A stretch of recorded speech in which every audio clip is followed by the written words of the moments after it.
Hello, y'all. How's it going? It's Friday, and that means it's the normal time for viewer levels. At least, normally. Like you might have been able to read up top, there's gonna be a slightly different schedule for the next month or so, insofar as I will be traveling abroad. I will be on a plane next Friday, flying overnight, or flying from around noon to around tomorrow's in Japan. It's like a 13-hour flight, but we land in the afternoon of Saturday. Time zones are weird. But all that to say, there's gonna be some schedule stuff. In fact, let me just pull the first card, which says exactly that. The vacay that I've been planning for, looking forward to for a long time, is next week, which means that after tonight, got a bit of an odd schedule to look forward to. For a start, there's a big stream this weekend. I'm gonna be doing a big all-day Sunday stream. It's not complicated. It's just this. It is Sonic Adventure DX, switching campaigns every 5 lives. And it'll be all day on Sunday. I think with, given like a 10-hour stream, I can probably finish that game. It's not that long, right? I don't know. We'll see about that. How far I can get if I can do everything, including the last story, all that nonsense. That'll be fun. That'll be Sunday. And that'll be the last stream before the trip, which, like I said, is next Friday, so, I will be preparing for the trip and doing other such things in the 4 days before that, so no other streams planned for next week. I'm just gonna take it easy, just gonna get packed, get prepared, focus on all that business. But after I get there, I am planning a number of streams. First off, here's the overall schedule for the trip. You can see there, I'll be in Tokyo for a bit, then over to Sapporo. Maybe you can't see, the writing is kind of hard to make out. Then to Kyoto and Osaka for like a week. Then Fuji-Q Highlands / Mount Fuji area for 2 days. Then back to Tokyo, and then ending in Hakone. So that's like the whole agenda. And I'm going to be trying to do some streams, some Mario Maker type streams mostly on the Saturdays. So like Saturday night in Japan, I want to set up my laptop, get that going, and do some viewer levels for y'all then. And also I'll go over like how my trip has been during that week, basically. If I pull up the docket, you can also see like how exactly that's gonna line up. And you can see there the breakdown for each day, including one stream that'll just be like me being like, oh my god, I just landed. Maybe I sleep on the plane, maybe I don't, but if I don't, I'm gonna be fucking tired, man. But I'm just gonna try to do a stream when I land and stay up until a good time, and then go to sleep at a normal Japanese time, which for me would be late. I like to go to sleep late, for what it's worth, so whatever. We'll see how that one goes. The rest of them are gonna be viewer levels with some photos and stuff from the trip. Very excited. And if the internet doesn't work, maybe do something else but pre-recorded and put it up, and it'll cover the same stuff but be pre-recorded. We'll see if my hand is forced, if internet quality is lacking or something. Who can say? We'll see. Before I just do it pre-recorded, I'd probably go 720p, but we'll see. We'll see how that all works out. Anything else about the thing? I don't have anything else to really say up front here, just, hey, look, special stream on Sunday. For the next month, there's just gonna be one stream a week.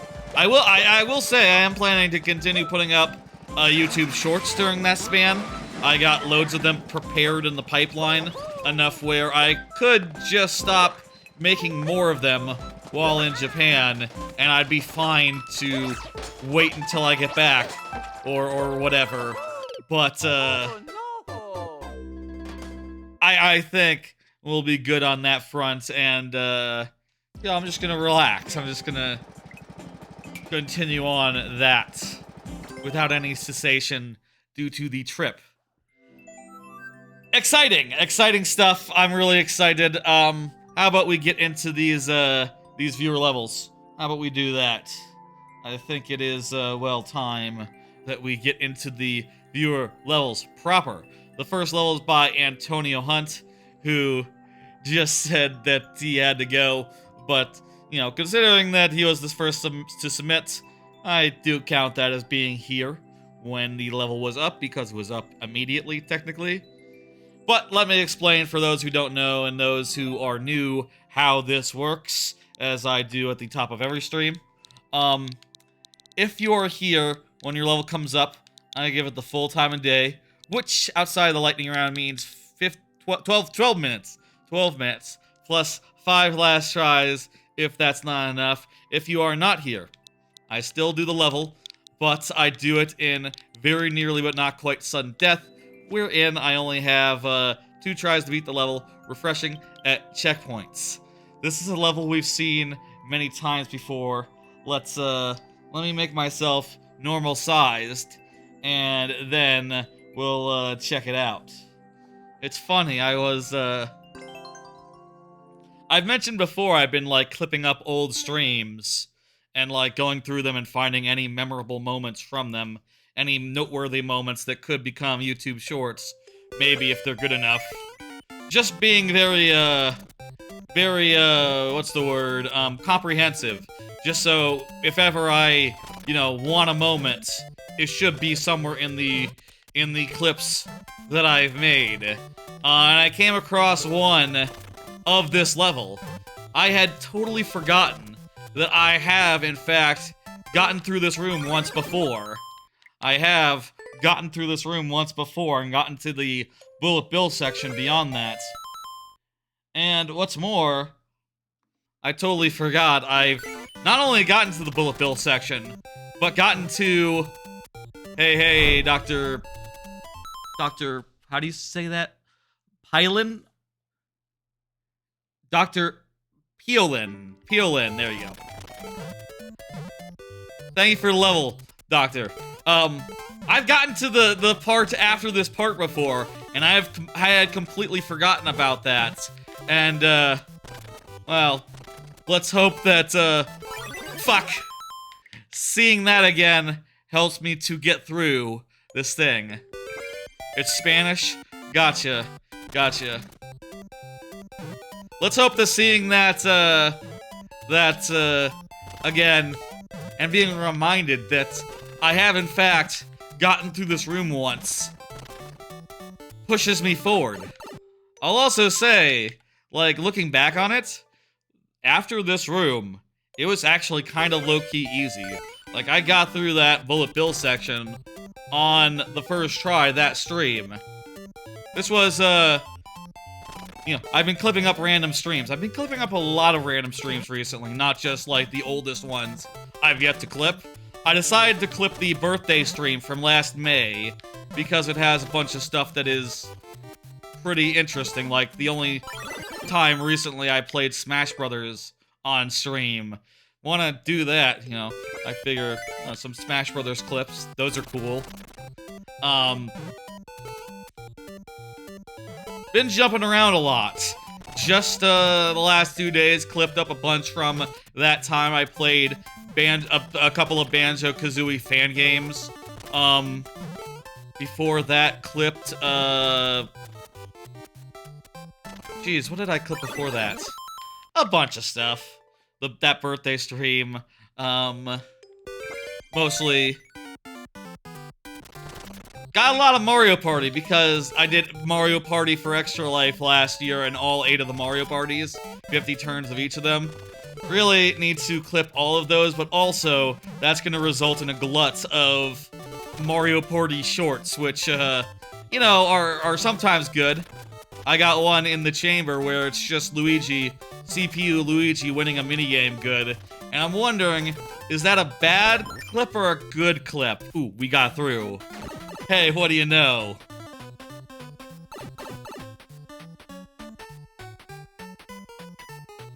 If we can get through this part, I think we'll be sitting pretty good. Sitting pretty good, I don't know. That's not... doesn't make sense. Right, there's this part. Oh my god, one of the fucking bullet bills despawn. Oh no, it didn't despawn. The bullet. Crap! The bullet killed it. The little red bullet guy. Oh fuck. Okay, kill that fucking bullet. Kill that fucking bullet. Okay. This level is tough. You're not wrong about that. Definitely a toughie. One day, I think I will beat it. And then we'll have to start getting a new level from, Antonio. Those green pipes are slow. Yeah, but the timing... I really didn't have much wiggle room there. It was tough, it was tough. Anyway, I'm gonna probably clip up a bunch more in the next week before I go to Japan. And honestly, I don't know, maybe whilst in Japan, when I'm not, like, running around, maybe there'll be a moment to, like, do some clipping. We'll see what happens. I would like to have as many different clips on hand from relatively recent streams, from relatively different games, such that, you know, every day when I put up some shorts, they can be from different things, and all be relatively good. Thank you for throwing things at me. I appreciate it. Thumbs up. I will say, by the way, speaking of shorts, I did try doing that thing I mentioned last week, where I realized that there were probably some really good Tinykin moments from the one time I streamed Tinykin 2 years ago. They never got clipped because I wasn't being that complete 2 years ago, and I figured, like, well, I would like a YouTube short about, like, how much Tinykin rules and how cool it is, the green Tinykin in that game. And, well, it was a huge pain in the ass to do it the way that I wanted to, which was to download it from YouTube, re-upload it to Twitch, do it as a Twitch clip, and then export that from Twitch to YouTube using the vertical clip editor that it has. If ever I do that again, maybe I should just use YouTube's tools, rather than involving the clunky middleman of Twitch. Also, yeah, huge pain in the ass. I'm probably not gonna do that, like, all the time, and also, probably not ever going to be, like, really thorough about an older stream, in the same way that I am about, like, a newer one. That just don't make sense.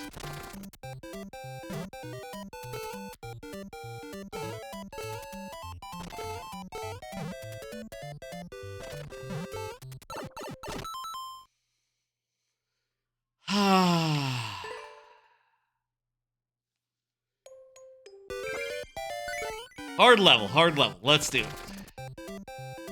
I think we're doing better tonight than we have in the last in a damn while. We are surviving to the end or nearly the end, like a good proportion of the time.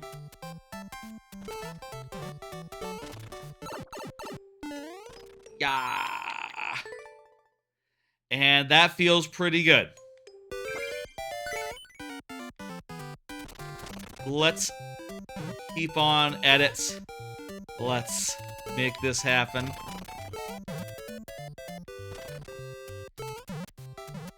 jump over these guys, the fireballs. Sometimes you're fucked. Sometimes there's clearly no way around it. You know, there's clearly no safe place for me to be.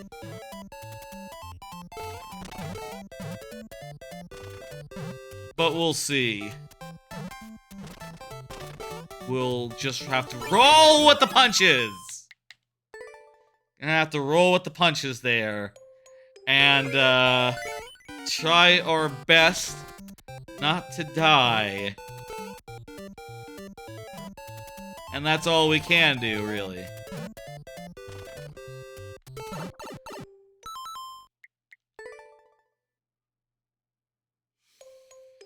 Four minutes left. I'll also say again, the way that it works is when the timer is up, there's 5 last tries. There's 5 last tries, so, you know, there's still...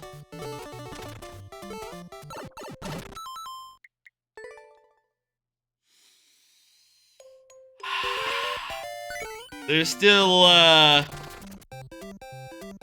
fun to be had. I don't know. Whatever. Not gonna worry about it.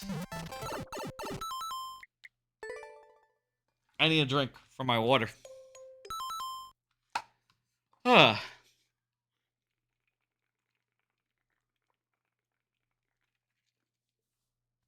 world record is 90 seconds. That makes sense. So much of this is auto-scroll that it's all pretty slow as a result. I say auto-scroll. I personally make the distinction between an auto-scroller and a platform level. This is a platform level.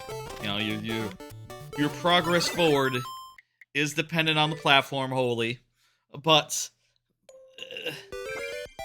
on a platform that moves at a set pace, and you know, that's just is what it is. I wonder with the red bullet if I can, like, lure it in a direction that is ideal, or if I'll have to do something else. Also worth noting, when we saw the door at the end, there's totally a part right at the very end where we have to precision jump around some fire flowers and also some spikes, so that's fun.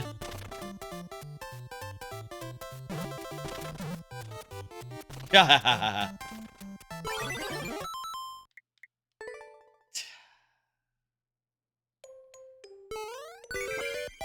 that one was close.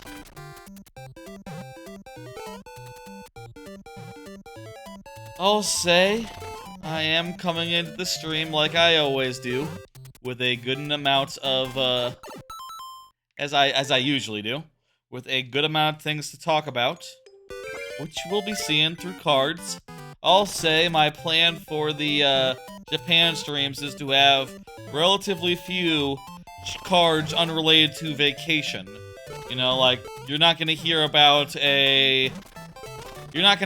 me going like, oh, you know, I'll talk about Castlevania Dominus sometime tonight, but I don't think it's needed for the, for, like, any of the streams where I'm in Japan, even if that's one of the things I end up playing on public transportation whilst there, right?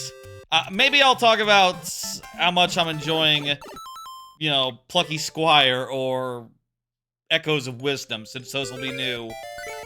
And maybe, if I manage to finish any anime while I'm there, I will have a quick... I will touch upon that in like a fast notion. But that'd be about it, you know?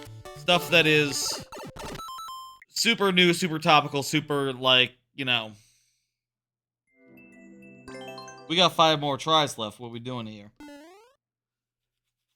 That stuff I'll probably discuss whilst there. Otherwise, I'm gonna try to keep it just focused on things I'm seeing, things I'm doing. And definitely prioritize those things as far as, like, you know, talking about them first. I might say, like, oh yeah, hey, how about that Zelda?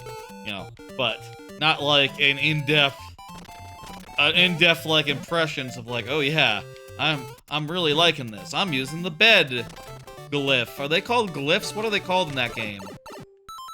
Something odd like that. 3 more tries.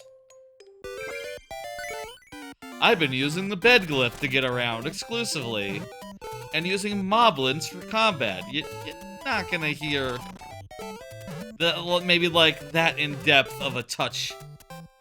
I don't know. We'll see what happens. Maybe I'll be so excited about that, I'll just want to talk about that. I mean, if I had been a streamer when I was in Japan last time, and Smash Bros. Ultimate had just came out, that's when last time I went to Japan, by the way. The last time I went to Japan, Smash Bros. Ultimate was, like, just out. My first Japan flight was December 7th. That is the release date of Smash Bros. Ultimate. I did the Subspace Emissary. Is that what it's called? Or is that the Brawl one? I did the World of Smash? What the fuck was that called? Oh my god. Oh my god. Fuck!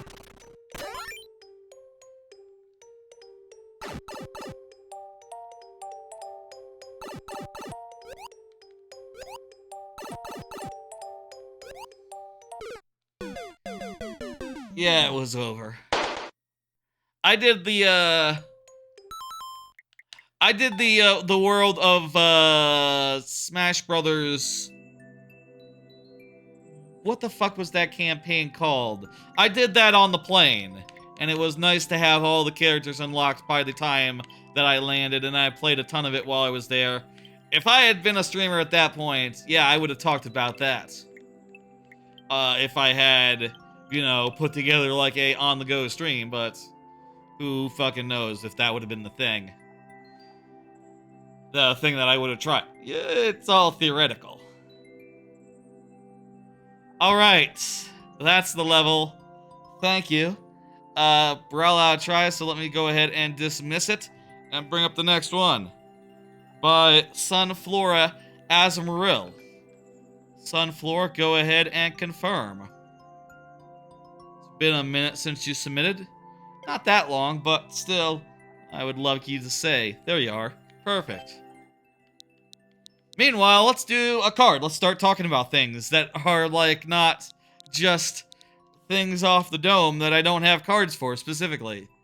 How about that brand new, Sony game that everyone's been talking about? That's right. Concord! Haha, joke is done. Moving on, okay. That's the last time I can use that joke. Astro Bot. I finished Astro Bot over last weekend. Pretty much had it complete on Sunday. I'll say, my god, that game's fucking good. If you don't know what it is a 3D platformer from, that is a sequel to the bundle-in demo type game that was included with the PlayStation 5. It is sort of a love letter to PlayStation, but also it is just a sublime 3D platformer, one of the best in years, and I think definitely the best since Odyssey. And yeah, I would say one of the best 3D platformers of all time. 3D platformers of all time. It's just a top tier thing. Why exactly would I say it is that way? Well, aside from it looking great, having a bunch of charming things in it, references to other games, some of which that I recognize, like Persona. You know, I don't know all the PlayStation stuff, but I know Persona. I know Yakuza. I know a lot of like third-party franchises and some first-party ones. Besides all that, and there's also like a lot of weird particle spam. Like they'll just put 1,000 acorns on the screen, and you can just punch them, and like they'll go flying. And ooh, that's pretty funny. That's pretty neat. I would say that a lot of it comes from each level having a sort of bespoke gimmick. Like, there's one level where you can shrink down and get big, and each of these bespoke gimmicks is, like, pretty much used once or twice or 3 times throughout the game. They are used extremely well.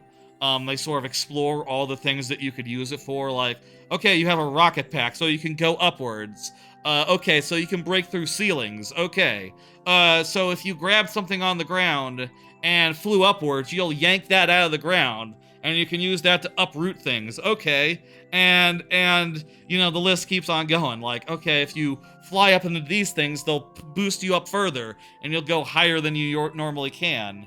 Or, like, okay, you need to dodge some shit, so these guys will force you to use your jetpack in this fashion. And it's just like, every level throws a million different things at you that really call upon you to understand that shit and to make full use of it. Another great example is, like, slow motion, which, you know, has been in games before, right? Like, I remember. This isn't like okay, no, this isn't like a story level, right? Where I need to be reading comments or something. I don't think so. I think this is just a flying combat level. But like, this game uses it in a way that is beyond Psychonauts 2, where it's like, okay, wow, yeah, so you're slowing stuff down, jumping on it. Also, there's ghosts that are throwing knives at a million miles an hour. You slow them down, and they're very easy to avoid. A whole fuck ton of enemies appear. Yeah, slow them down, and suddenly their homing attacks are not scary at all, and you can just punch them. And ooh, when you punch them, they all just go flying and then freeze in place, all dramatic-like, or burst into a million particles that all freeze in place until the time stop ends. And it's just, goddamn, I do play Troll. Troll is fine. Troll is fun. Go for it, dude. Go for it. And it's just amazing insofar as, like, you know, what I'm describing is just usually 1 or 2 levels. Maybe 3 in some cases. Maybe 2 in a boss level, something like that. That really put you through your paces and put the idea, wring as much from the idea as you can in, like, a single instance, and it's beautiful. And it's like, some of these ideas are good enough where you could make a full game out of it, right? You could make a full game out of the become small idea. You could make a full game out of the sponge idea from the sponge level, which is sort of like Hunky Chunky from DK64, but in sponge form. So you can also, like hit the triggers to, like, the way the sponge works is that, wait, what the fuck? Oh crap, I see what we're doing. Great, thanks for taking it on, no problem. The way that the sponge works is that you stand in water and you absorb the water, so you become big.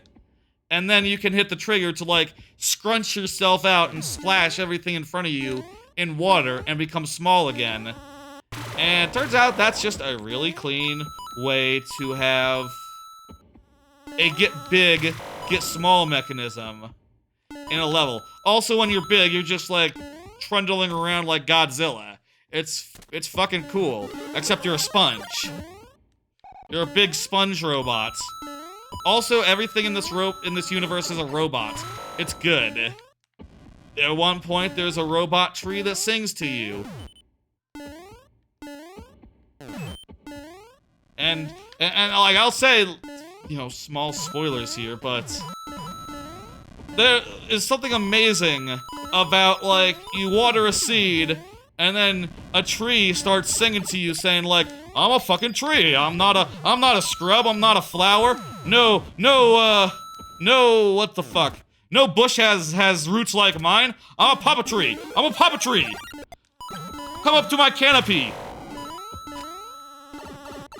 And then there's just a whole level platforming through this dude. And it's just like, it's like if Clanker started singing to you. Kinda low-key. It's fucking good. A lot of streamers don't like Troll and Rage. Gotcha. Nah, we do any level you got here. Don't worry about it.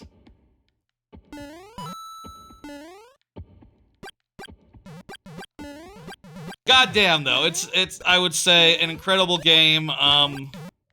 Really feels really polished insofar as a lot of its systems are really simple, right? Like, okay, there's basically like 3 moves that you have, right? You have a double jump where you use lasers to you shoot lasers down, right? And that gives you a double jump that also can kill enemies that are below you. You also can punch, and you can also you can punch and you can charge to do like a spin, do like a big spin attack, and all that is really simple. But they put all that to work in the enemy design, right? Like a good example is there's guys who are electric, who can only be killed using the non-contact flying over them method. There are other guys who are just like giant screws. They're just like giant lug nuts. And the way that you kill them is by spinning, you see. Because spinning, you know, undoes the lug nuts. And once the lug nut is off them, it's like, oh crap, I'm taken apart. And they just die, and that just feels really satisfying.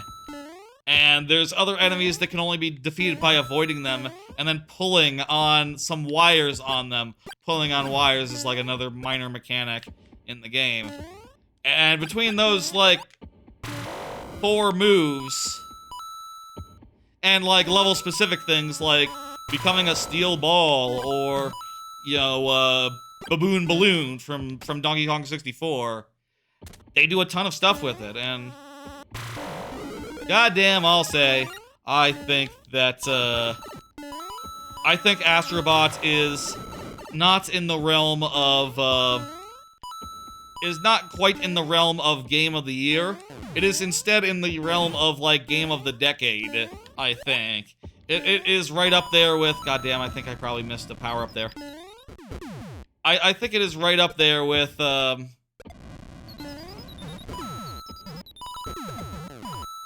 think it is right up there with Hades and whatever else came out this decade. Tears of the Kingdom. Right up there with them for best game made this decade, and I think that the games remaining in this year would have to be pretty damn fantastic to compete. I don't know, I don't see it. I think Astro Bot's got it locked down for me, and we'll see what the consensus is online.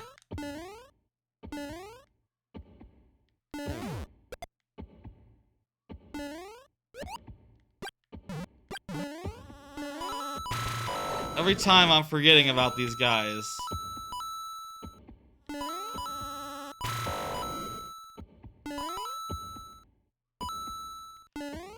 Anyway, if you have a PS5, Astro Bot, I think, is a very easy decision.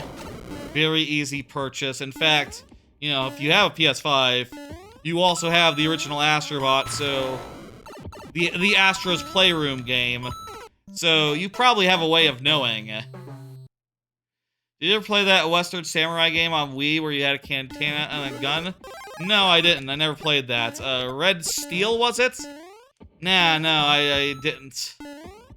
I feel like motion control gimmick games, at a certain point, I just got, mostly entirely jaded towards them. And, didn't necessarily go like, ooh, katana sword. Sword is the Wiimote.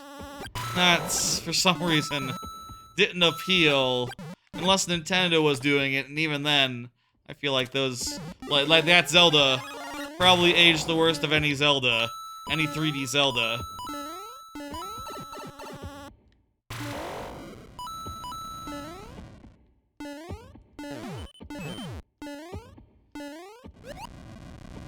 Anyway, top tier game, would recommend. If you already have a PlayStation, you probably know if you're in the market, if you're interested. But if you never played Astro's Playroom, and if you have a PS5, play Astro's Playroom, and then buy Astro Bot. It fucking rules. If you don't have a PS5, is it worth getting a PS5 for this? I don't know. I would, but I am an adult with disposable income. So, that to me is easy. You know. If you're younger, perhaps you look at that and go like, yeah, no, that's entirely unaffordable. Especially at the prices of some of this hardware. We'll talk about that in a minute. In a bit. I mean, I got a PlayStation 5 just out of, like, sheer completeness, right? And also, at the same time, like, Astro Bot was probably, like, the #1 thing I got from the launch. Astro's Playground. So I would say it was worth it for Astro's Playroom. And, Astro Bot is, like, icing on the cake. Yeah. It had enemies that you could only sword or gun. Yeah, that sort of thing, I'll say, in general. Kind of a classic trick. Man, this is all screwy. Kind of a classic, thing. I will talk about that, by the way, Joshua Tree. Don't think I won't, but, I want to get through the positive stuff first, you know? Got, a couple more PlayStation-type cards to talk about tonight. It's been a week for PlayStation, as you know. Here's a question. Off, Astro Bot now. Have I missed out on early-ish PlayStation? One of the things that's kind of striking, playing Astro Bot, is how many franchises there are that are, like, beloved, right? That I never got the chance to play, because by the time I had Damn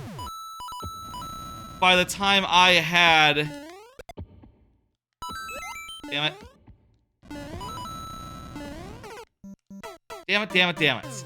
By the time I had a PlayStation 3, a lot of these franchises were already dead in the ground.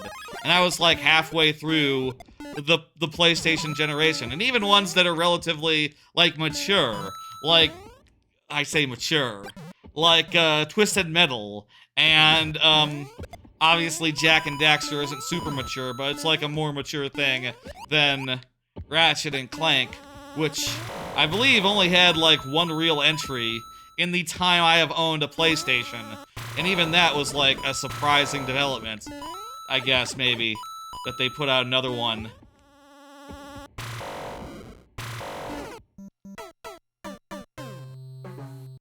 Timer appears to be up. Let's do the last tries. Yeah, that's a classic thing with enemies. You think, like, DKC, there's enemies you can jump on, there's enemies you can roll on. There's some enemies that can only be killed with barrels. Just I'll say having that sort of thing is just a basic enemy design, but I feel like some games just completely forget to do that. And don't bother at all to do anything like that, so when you have a enemy roster that is so good that every time you meet a new enemy, you're like, ooh, who the fuck is this? What's up with this weird fellow? I feel like that's commendable. There's just a lot of PlayStation franchises I never played. Hey, Lord Bowser. Thank you for the well wishes. For the Japan trip. Wishes. Yeah, sure, whatever. And for the level as well. There's a lot of PlayStation games I just never played, and, you know, like Spyro the Dragon. I just tried Crash for the first time, like, a couple weeks ago. Plenty of other things where I would love to have a crack at it. Metal Gear, Solid. That whole franchise, that whole series, I just missed me entirely because I didn't have the right consoles for it.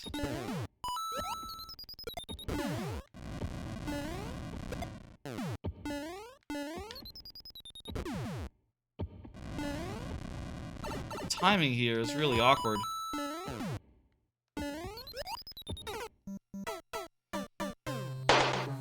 there's so many franchises that I never got into on Sony, and it kind of, looking back, it's kind of depressing, right? Like, oh wow, you think that when I got a PlayStation 3, it'd just be like a smorgasbord of options. Instead, it was like, no, I got Little Big Planet and didn't really like it. I got Infamous, I got Uncharted, and those, and Last of Us. Those were like the 3 or 4 or 5. And there's like dozens of other ones that are represented in Astro Bot, which I never touched. And would like to someday. I don't know. It's hard to go back, I feel. Go back and play the games you missed. It feels like a big to-do, and also, you can't help but think, like, they're probably not gonna hold up compared to, like, games of today. At least, that's always my thinking. You know, I could pay money for, like, most of these right now and probably get, like, a collection, if it exists. Some of them, there's nothing. But still, some of them there is something, and, you know, it's just a big hole in my, like, classic game experience.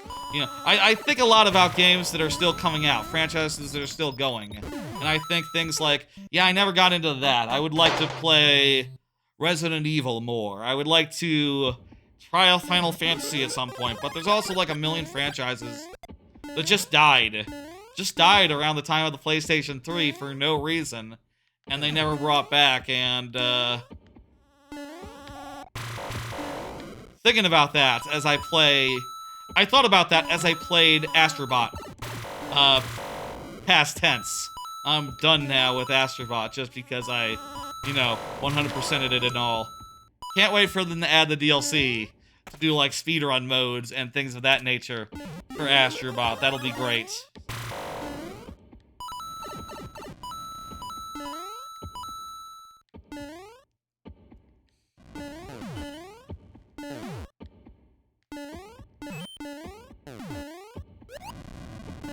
I imagine for people who had a PlayStation, like, on the, you know, PlayStation 1, PlayStation 2, I imagine there's a lot of franchises that they're very nostalgic about, right? Like Ape Escape, like, all that shit.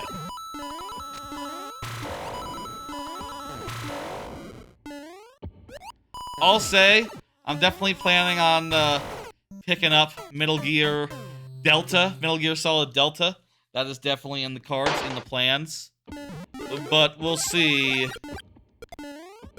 You know, I say we'll see. I'm planning on that being like a on-stream thing, but that's who knows how long from now. Let's not make commitments. We'll see how that all pans out. The timing of it and so forth.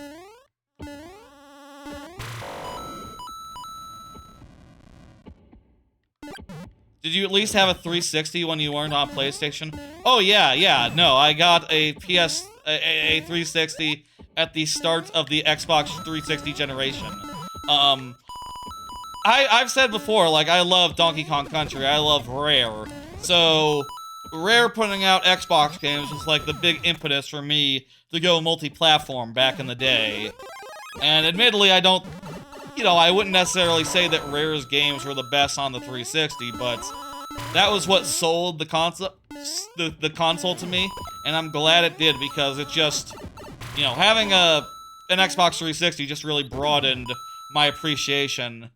And yeah, it just eventually got a Sony thing later on when it became like slimmer, I guess. It was like 09 or something when I got a PlayStation 3. 010 or something. I got it was such that I got Uncharted, or I got Infamous 2 but not Infamous 1. I've actually never played the first Infamous. Is that a mistake? Was the first Infamous better?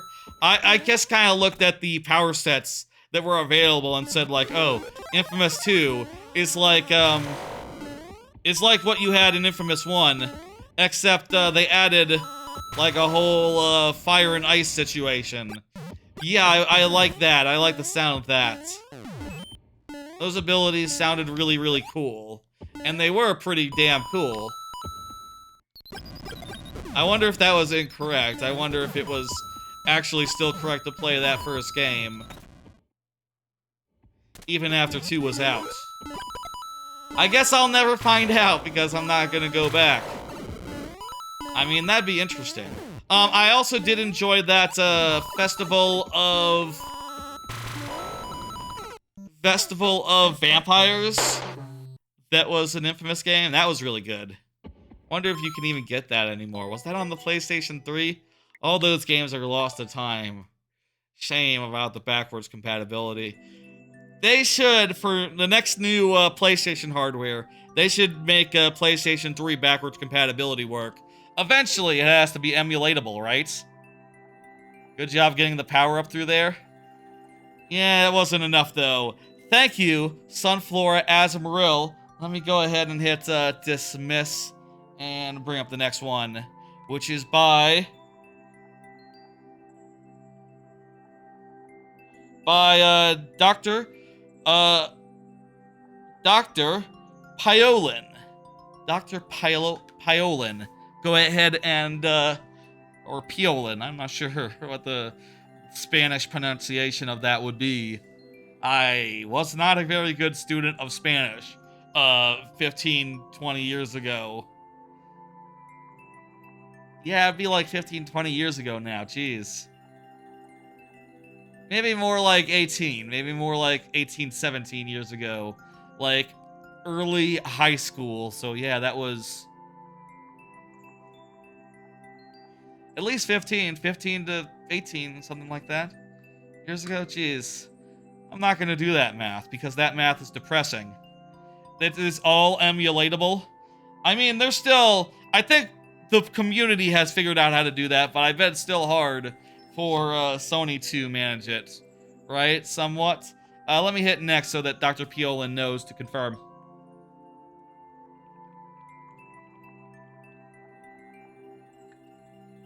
If PC can do it, they can.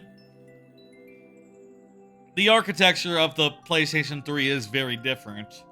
But sure, that's sound in theory.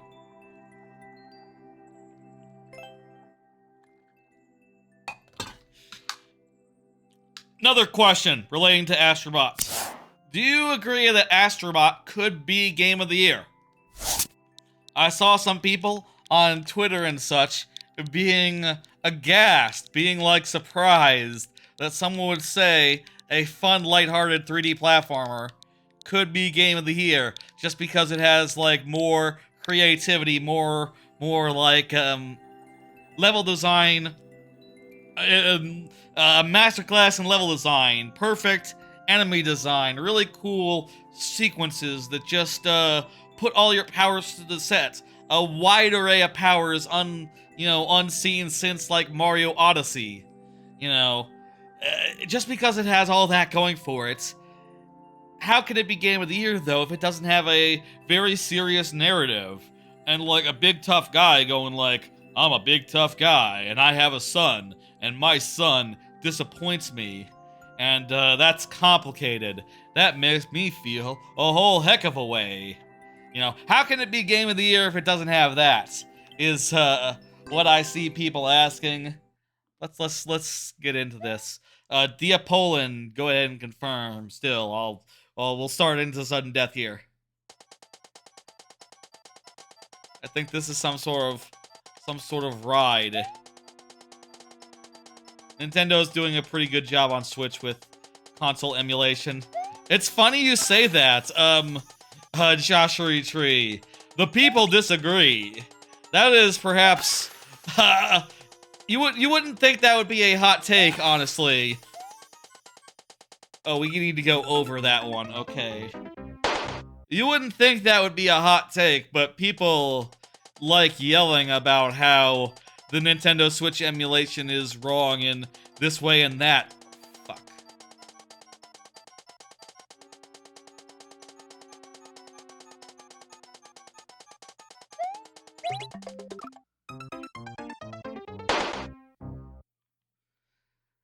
Dr. Piolin, you can still confirm. It's only been, oh wow, a while since you submitted. If you're still here, go ahead and say something and I'll do the timer and all, but until then, we're out of lives, so I can't do any more. Let me just take a drink. People are very upset about Nintendo for that stuff. It's N9T wide open like PC, but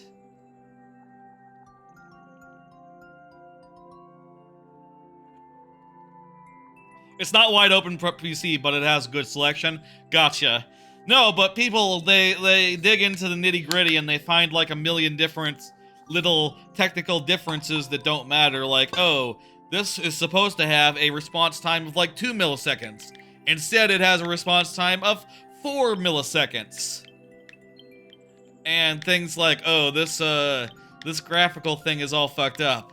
I am deeply ashamed of Nintendo for this. And I don't know, whenever I hear that stuff, it just has a deeply accusatory tone to me. Maybe some would say like, no, this is just criticism. This is just criticism, and also, like, they should be ashamed of themselves. I'm just thinking like, man, development is hard. I can see why it would be fucked up in little hard to validate ways. Like, shit, imagine testing something to make sure it's all the same. How would you be able to tell? Just like, oh, this texture is all fucked up, but if we fix this, this other thing breaks and the performance goes to hell, so, you know, I'm sure it's more complicated than the internet thinks.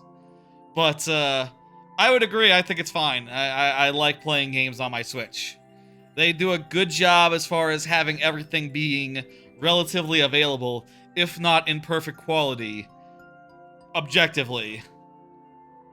Though I think they're trying, and I think that, you know, they a couple generations ago, it was complete garbage. You know, and now it's just like, you need to dig in and be like, okay, this texture, it's slightly not mapped properly. The lighting is off. You have to get into stuff that you wouldn't notice just playing the game and going off memory. You'd have to, like, compare and contrast, like, A-B. Like, okay. Stuff like that. Thank you for the level. Dr. Piolin. I'm gonna hit, dismiss now. I think that any game can be Game of the Year, so long as it's good enough. So long as it is, like, of quality. You don't think the DR is operating today? Haha, I get it. The doctor. The doctor, yes. That would be the, supposition. That would be the suggestion. I got you. The capitalization threw me off. Of DR. I think any game can be Game of the Year. In fact, I would say that for me, like, if I'm looking back on some of the years in the past, I would say, like, yeah, there's totally a year there where Picross DS, or Picross DS might have been the Game of the Year one year. That, to me, could be a year, the Game of the Year contender. A fucking puzzle game, which just has the benefit of being on a touch platform for the first time. Maybe if we were speedrunning, it might make a difference. If I was going fast, you mean? Yeah, it can be a way. It can take time between submitting and your level coming up. I do understand that. B9 is here, by the way, so yeah. To troll or not to troll is the question. 3 troll or not 3 troll. Sorry, I misread.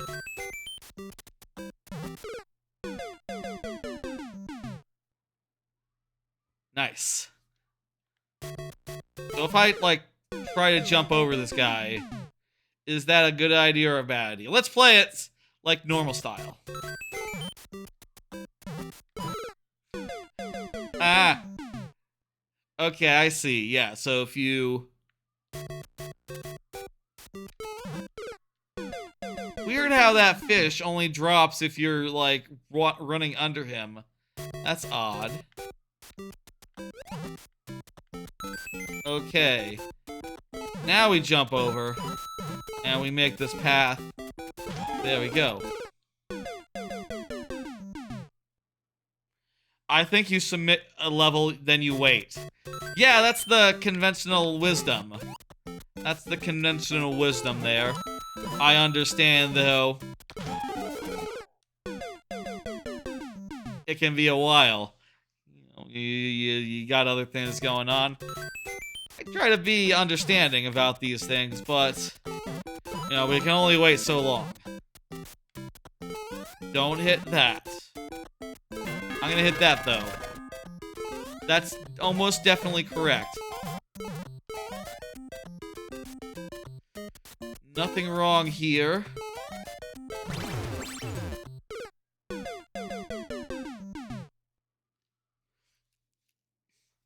One more Game of the Year related question. I have one more just minor thing I'd like to ask of Game of the Year type things.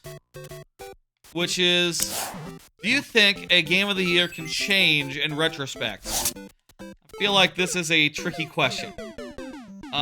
Personally, if you ask me, I do believe that a Game of the Year should represent the year, and as such, how can you say a game was Game of the Year if it wasn't your favorite game at the time? Right, like that just... Should that not just go without saying that the Game of the Year be your choice at the time?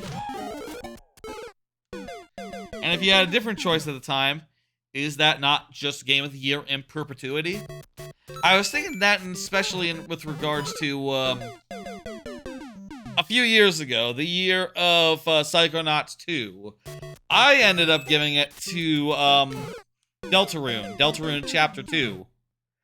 And my thought process was like, okay, well, Psychonauts 2 was extraordinary, but also it had some warts, it had some issues. The pacing in the back half, I feel like that whole section just sort of paled in comparison to the first half of the game. Meanwhile, Deltarune was like an incredible experience top to bottom. Even if it was just a few hours long, it was perfect. A perfect couple hours. But thinking back on it, I feel like I underrated Metroid Dread, and... Shit, I'm fucking not learning anything. I feel like I underrated Metroid Dread, and given the choice, I would probably switch Metroid Dread from 3rd or 4th or wherever it was on the list, and put up,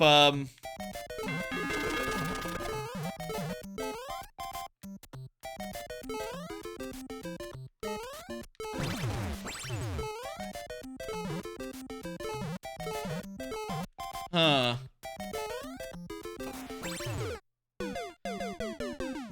I would put Metroid Dread at first place, and I would maybe put, keep Psychonauts 2 at second, and then just have, you know, that third game somewhere else in the list. And that'd be fine, I think, but, you know, would that be the best way to go about it? Is that even an option at this point? Or should it all just be locked in? Now, should it all just be accepted as... This is the way that it is. This is the order. I don't know, but apparently, looking through my list of, games of the year of the past, I have done something like that before. Insofar as, like, 2010, I think. I, at the time, was pretty upset with Mass Effect 2 because, it killed me. I did it right, we were just too fast, gotcha. I was kind of upset with Mass Effect 2 at the time because of the way that it goes into the endgame without warning. But now, I've, in retrospect, come to recognize that it fucking rules. And that game is great, and I love it. And I don't mind that it, you know, that it fucked me up. It made me do a second playthrough 10 years ago, 15 years ago. That is no longer something that disqualifies it from being, like, really high in the rankings, but... I don't know, I, still feel weird about that. That I literally have changed it in my rankings in retrospect. Ah, okay, I see.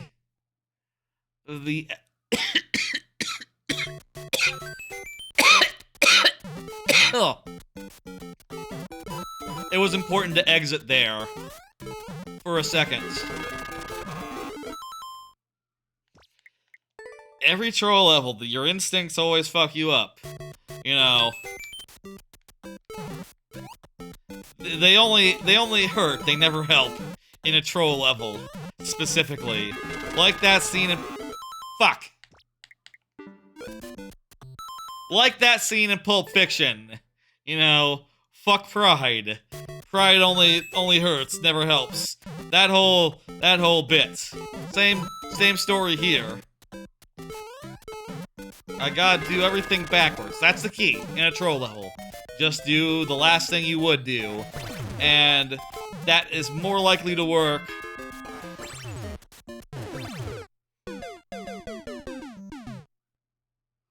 More likely to work than, the other thing.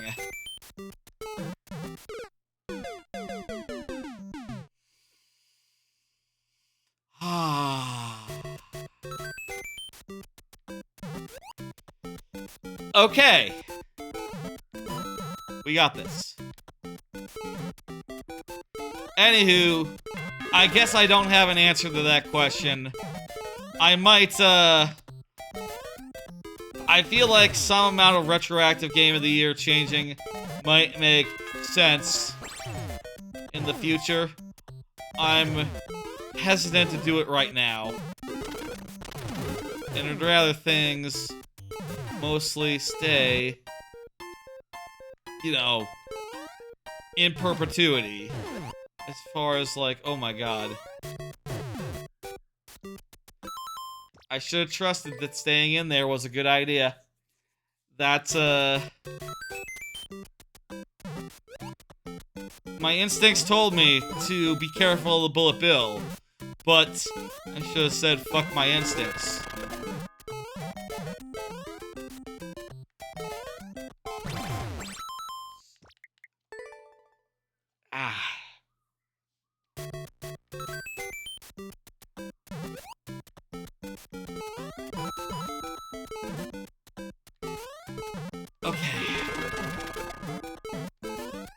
Anyway, those are my thoughts. Those are my opinions about whether, it makes sense to change a Game of the Year retroactively. The answer is a firm maybe. This level takes real focus. Clearly. I'm gonna give it a firm maybe. I will say also, I try to... In cases where I didn't actually have a Game of the Year at the time in the year, I do try to put, like, what I would have considered my Game of the Year at the time, right? Like, I've sort of... I'm not the biggest DK64 head anymore, right? But at the time, it was the biggest. It was the biggest for me. And, I think that, any honest...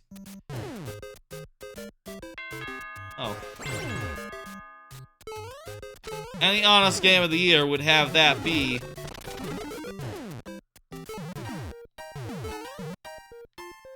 Any honest Game of the Year for 1999 would have to be that, just... Regardless, just inevitably.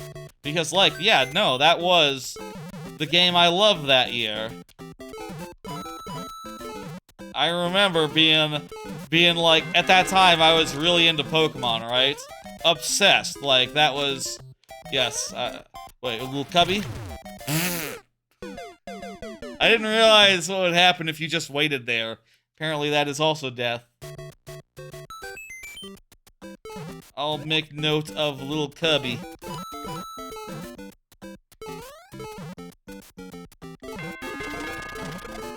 Ugh.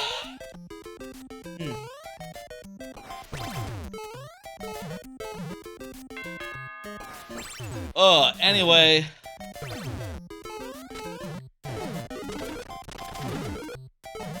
Lots of thoughts there.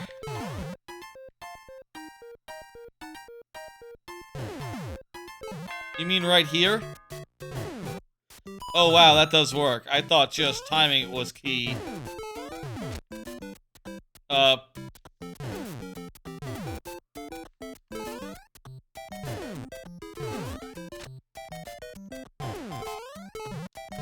Okay, good. It was just, it was just a, one-way, wall. You got me good there. Gotta stay on my toes. Stay on toes. Such as a troll level. Can't relax.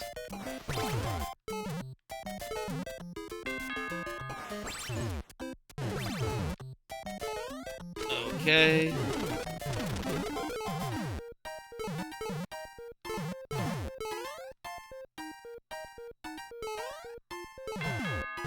Getting that little cubby.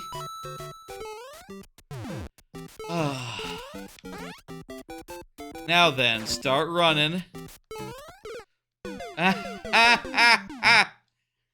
Timer's up, the tries are up. Those instincts that I have, they sure do love to fail me. Let's do it. I still think we can win this. We figured out 90%? Well, we figured out everything that we've seen. There could be unseen level waiting for us.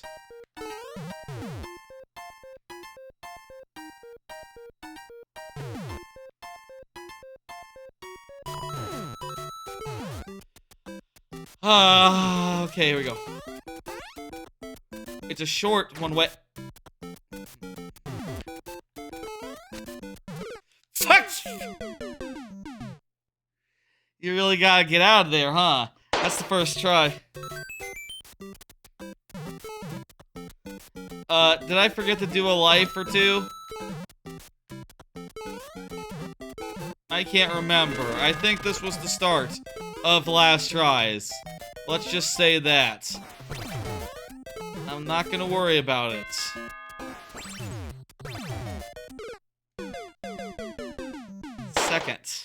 Second try.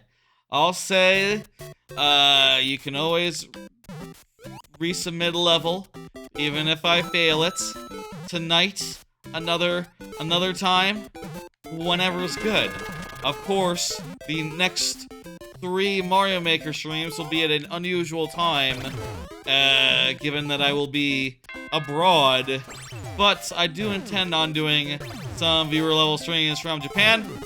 They will just be in, like, the morning, US time, Saturday mornings, rather than Friday nights. So, you know, we can absolutely have another go at this level whenever's good.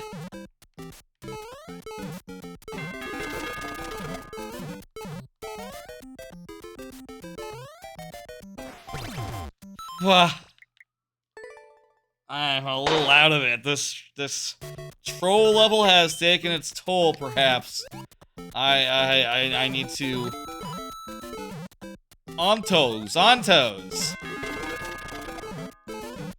This is the last try.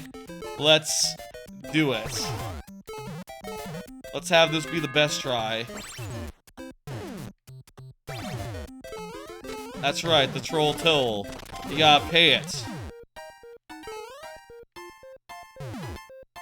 I've seen Always Sunny. I know. Very funny episode. Ah! Forgot to hold right.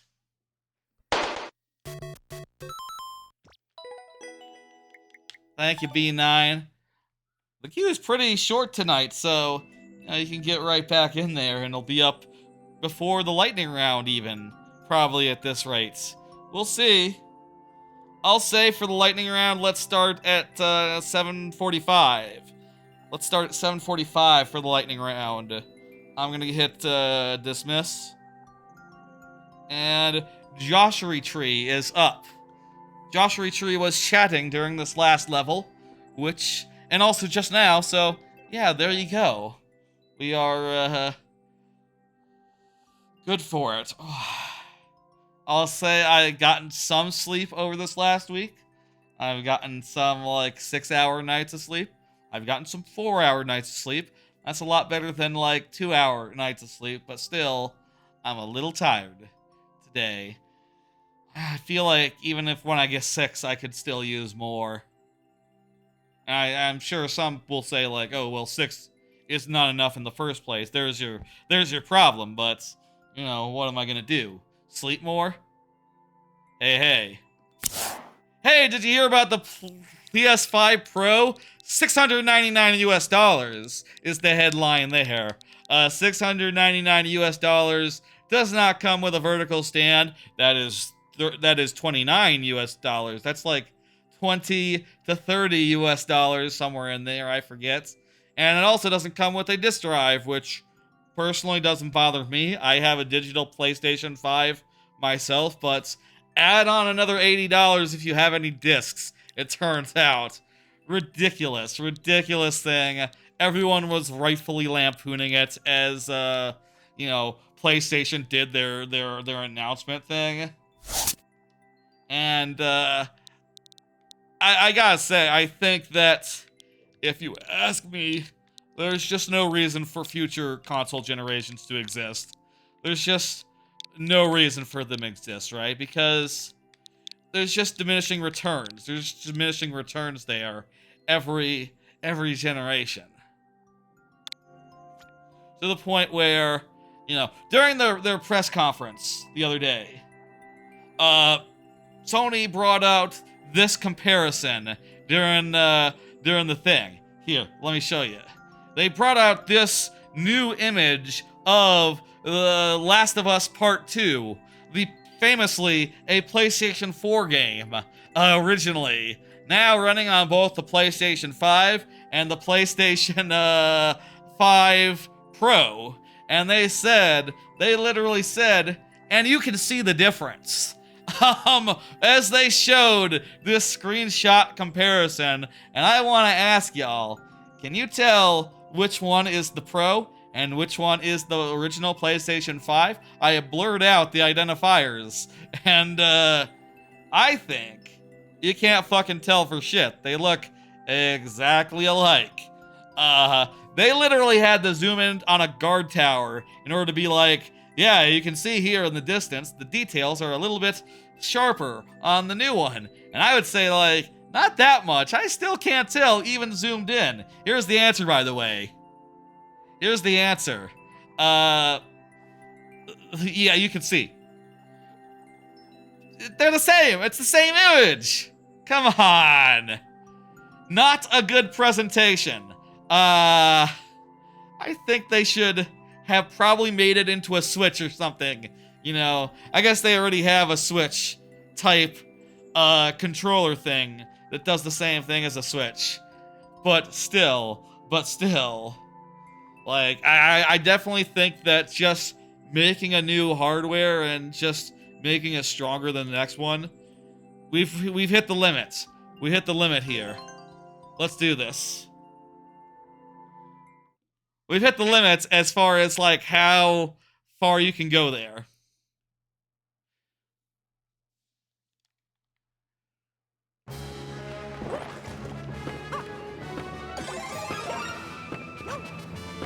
I didn't say, by the way, which one was the Pro. It was the one on the right.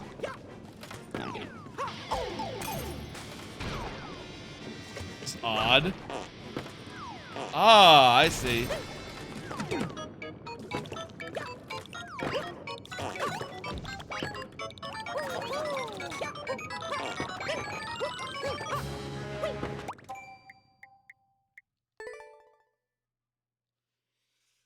Okay, let's try that again, but this time we'll not screw it up.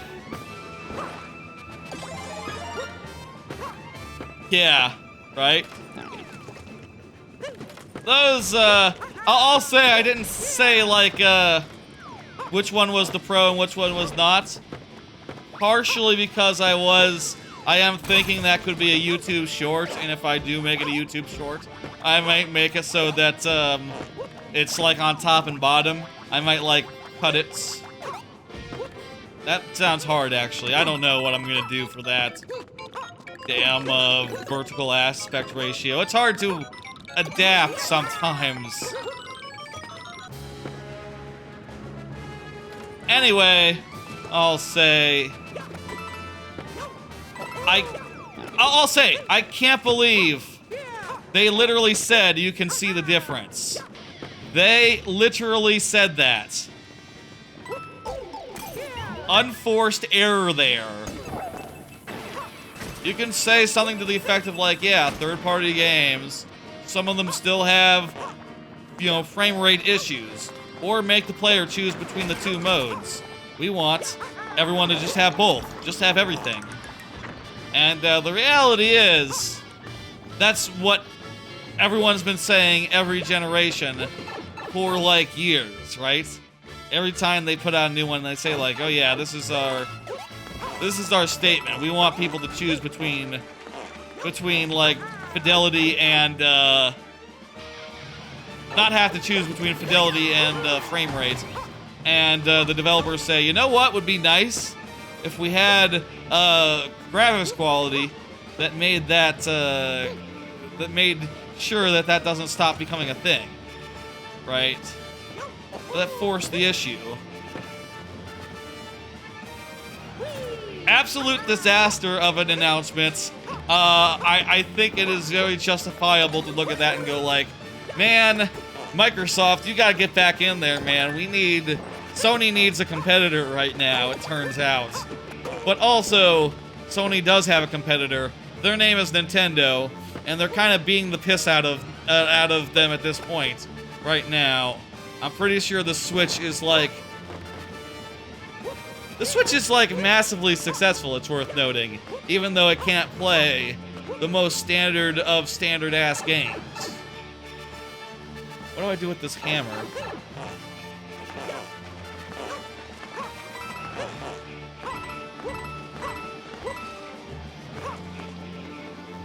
Cool use of these moving platforms here. The Switch is like the biggest platform ever, even if it can't play traditional-ass games, just because it's portable, it has a brilliant form factor, and really, what else do you need? Everyone's realized that you don't need... that they only need, like, something they can take places and has all the games that they like. They don't need the other horse shit. I'll say the obvious also, which is that if Nintendo puts out the Nintendo Switch 2 and it's like $400, that would be good enough, I think, at this point. Right? Like, 10 years ago, $400 Switch would have been a non-starter, Switch 2. But things are bad enough now where people would look at that and go like, oh, thank God, something reasonable. Even though it's literally... oh, crap, I didn't notice I had a key. Even though it's literally gonna be $400.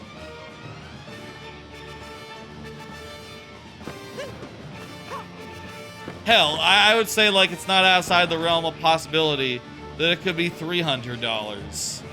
The Nintendo Switch 2. As for Microsoft, I don't know, man. I don't know that they really have any interest of making a console in that old-timey way. I feel like their focus is, oh, there's solid ground here.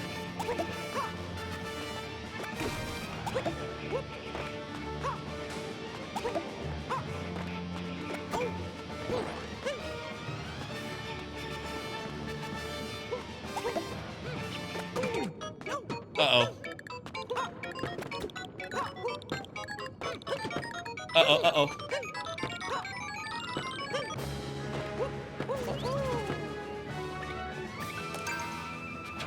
He might be in trouble. I think I can make do.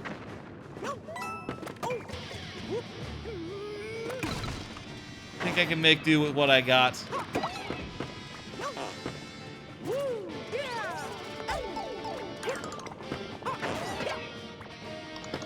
Okay, I just need to jump off a guy. Oh, also I could go down and get that if I really need it, but I like my jump off guy theory.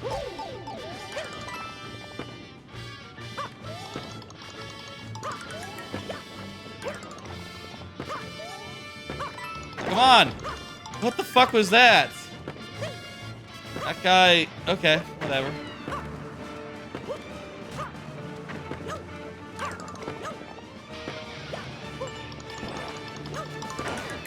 Oh, also we can go under for the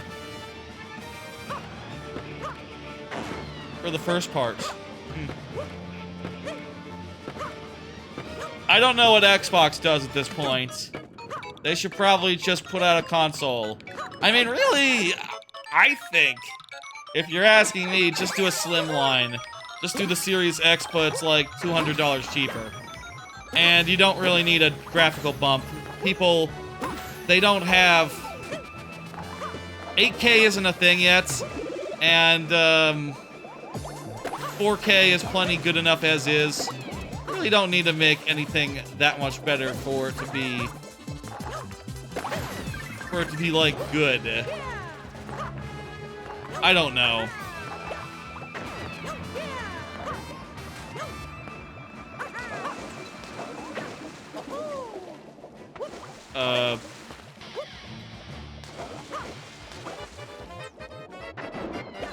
Okay. Now, what the hell is the deal here? Ah! Easy.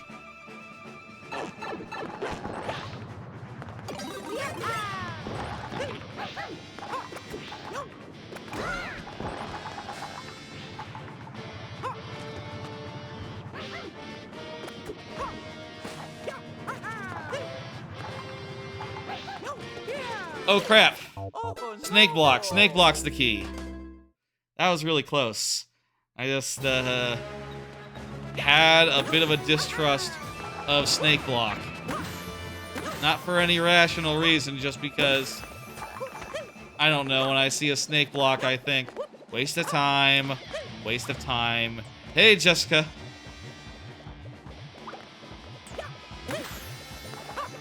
I really don't know what's gonna be next for new consoles. I just strongly believe that, just upgrading the numbers is a crap strategy that will not work for much longer. If I had any suggestion, it would be... This is a difficult bit. If I had any suggestion, it would be...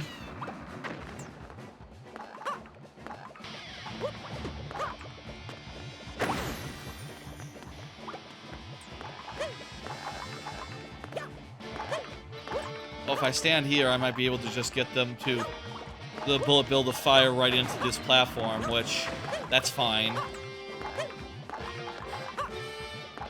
Yep. Yep. The snake block was correct. Is what chat is telling me. Oh no! This part is trying my patience a little bit.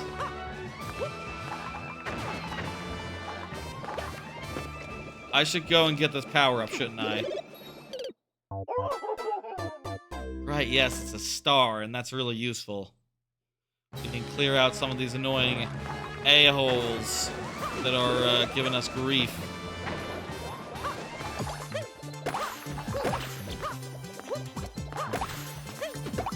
Like that one. And not that... What? Huh? I didn't know those big guys were immune to star. Those guys are immune to star? Go figure. Well, whatever. We're safe now. Yeah.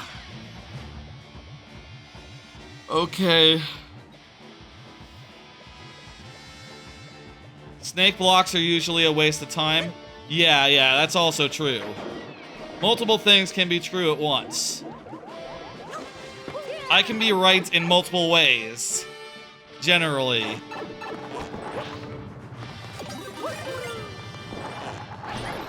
Here we go. Oh no! Too hasty. I got this.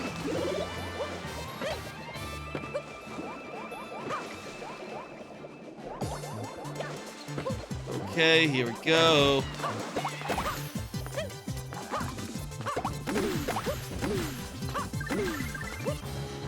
Still weird, those guys being immune. Possible to make it up there right away for, after spawning. Right, all those guys. Hello, Buttafuka. Buttafuka, 1366. Thank you for the level. Timer's up.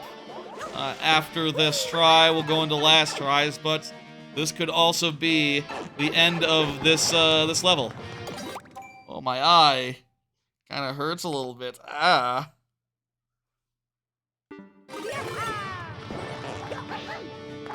It's looking like, by the way, that after this, there's the snake block. Oh. Looking to me like there'll be one more level before the lightning round, so look forward to that. I need that star. You need some sleep. Seems like, generally, all the time that is true. I don't know how much sleep I'll get while I'm on vacation in the weeks to come, given that it'll be like, you know, I'll be busy going every which place and doing a bunch of tourism. But hopefully a good vacation and such will be just what the doctor ordered. Have you tried a CPAP? No, I don't know what that is. I've tried, like, melatonin and all that crap, and it does help a little bit, but on some level, I just like to watch stuff. And, I just like to watch stuff at night. You know, I like to get one more episode of every show, you know, that I'm watching in. Like, I just want to do one more of everything. And that's just, really detrimental. You know, that's just, a bad habit. And I need to probably stop that.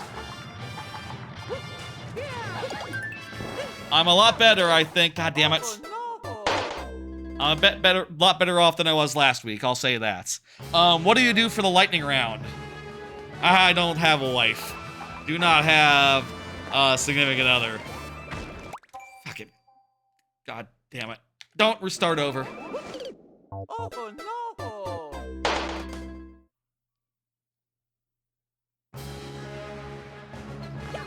Is the CPAP like that thing where it's like, hey, I'm not pro. No, I'm amateur. I'm all right. If you're talking like skill level, I'll try whatever you got, but you know, we'll see. Is that like the thing for the CPAP is the Bane from the Batman movie? Oh, right. Okay. The thing where you have the mask, right, that's supposed to help with, like, snoring and stuff. Yeah, I don't know if I have that. I do know that I'm a really bad snorer. You know, whenever I've traveled with, like, family and stuff, I have gotten notes of, like, Jesus Christ, your snoring is abominable. So says my dad, whose snoring is abominable. So, you know, pot kettle black there. What are you gonna do? You should get a sleep study down. I really don't know what that entails, but I have heard that. Is that just like people watch you sleep? Do you do that in your own home? I've also wondered this about like the I've been told like I've had stomach problems in the past. I've been told I should consider doing like a gastro type study, you know, where they do your stomach. They check the old stomach. What the fuck was wrong with that? They watch you sleep and get close. I don't know. That sounds odd to me. I don't know if I'd be able to relax in such circumstances. I can't usually like sleep on planes and stuff. Can't usually sleep on planes. I think I completely misunderstood how to do this. I guess I can sleep in hotel rooms, so maybe I'd be able to manage it. I think I completely misunderstood that. I'm supposed to do stuff with the boxes. Hard end to that level, Joshua Tree. Thank you for submitting it, though. We got, I think, it's on insurance. I don't know. I'll think of. I should think about that for health reasons, but right now it's not something that I'm really concerned with. Really, my sleep problems come a lot from just having a bad sleep schedule and wanting to push out into the night way too often, right? Let me dismiss that and get up the next one.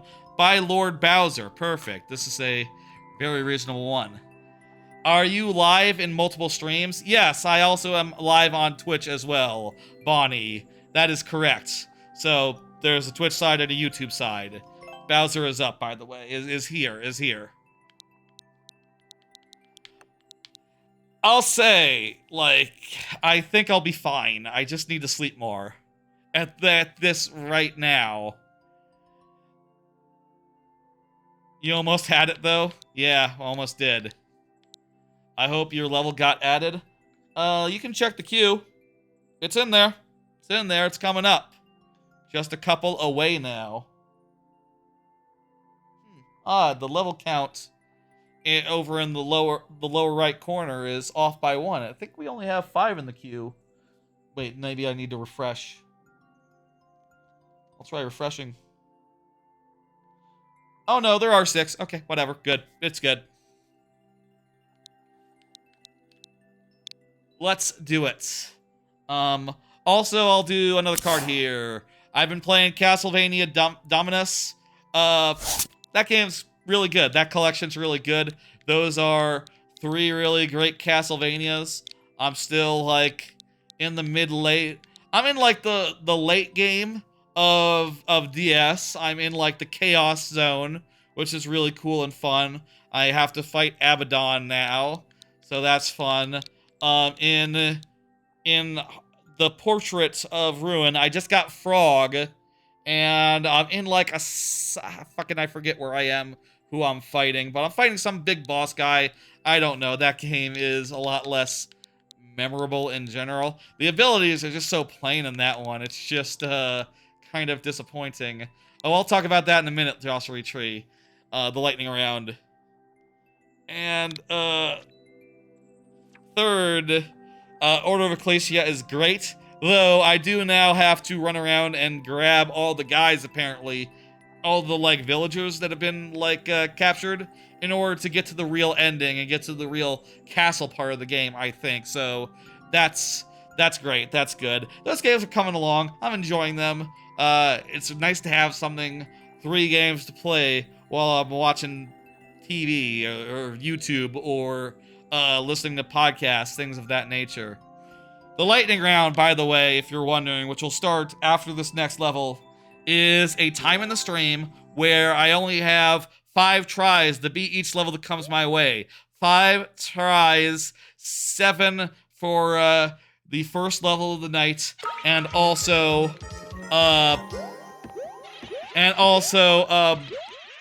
Twitch subscribers, which is to say money. If anyone is curious on the YouTube side, that would be money.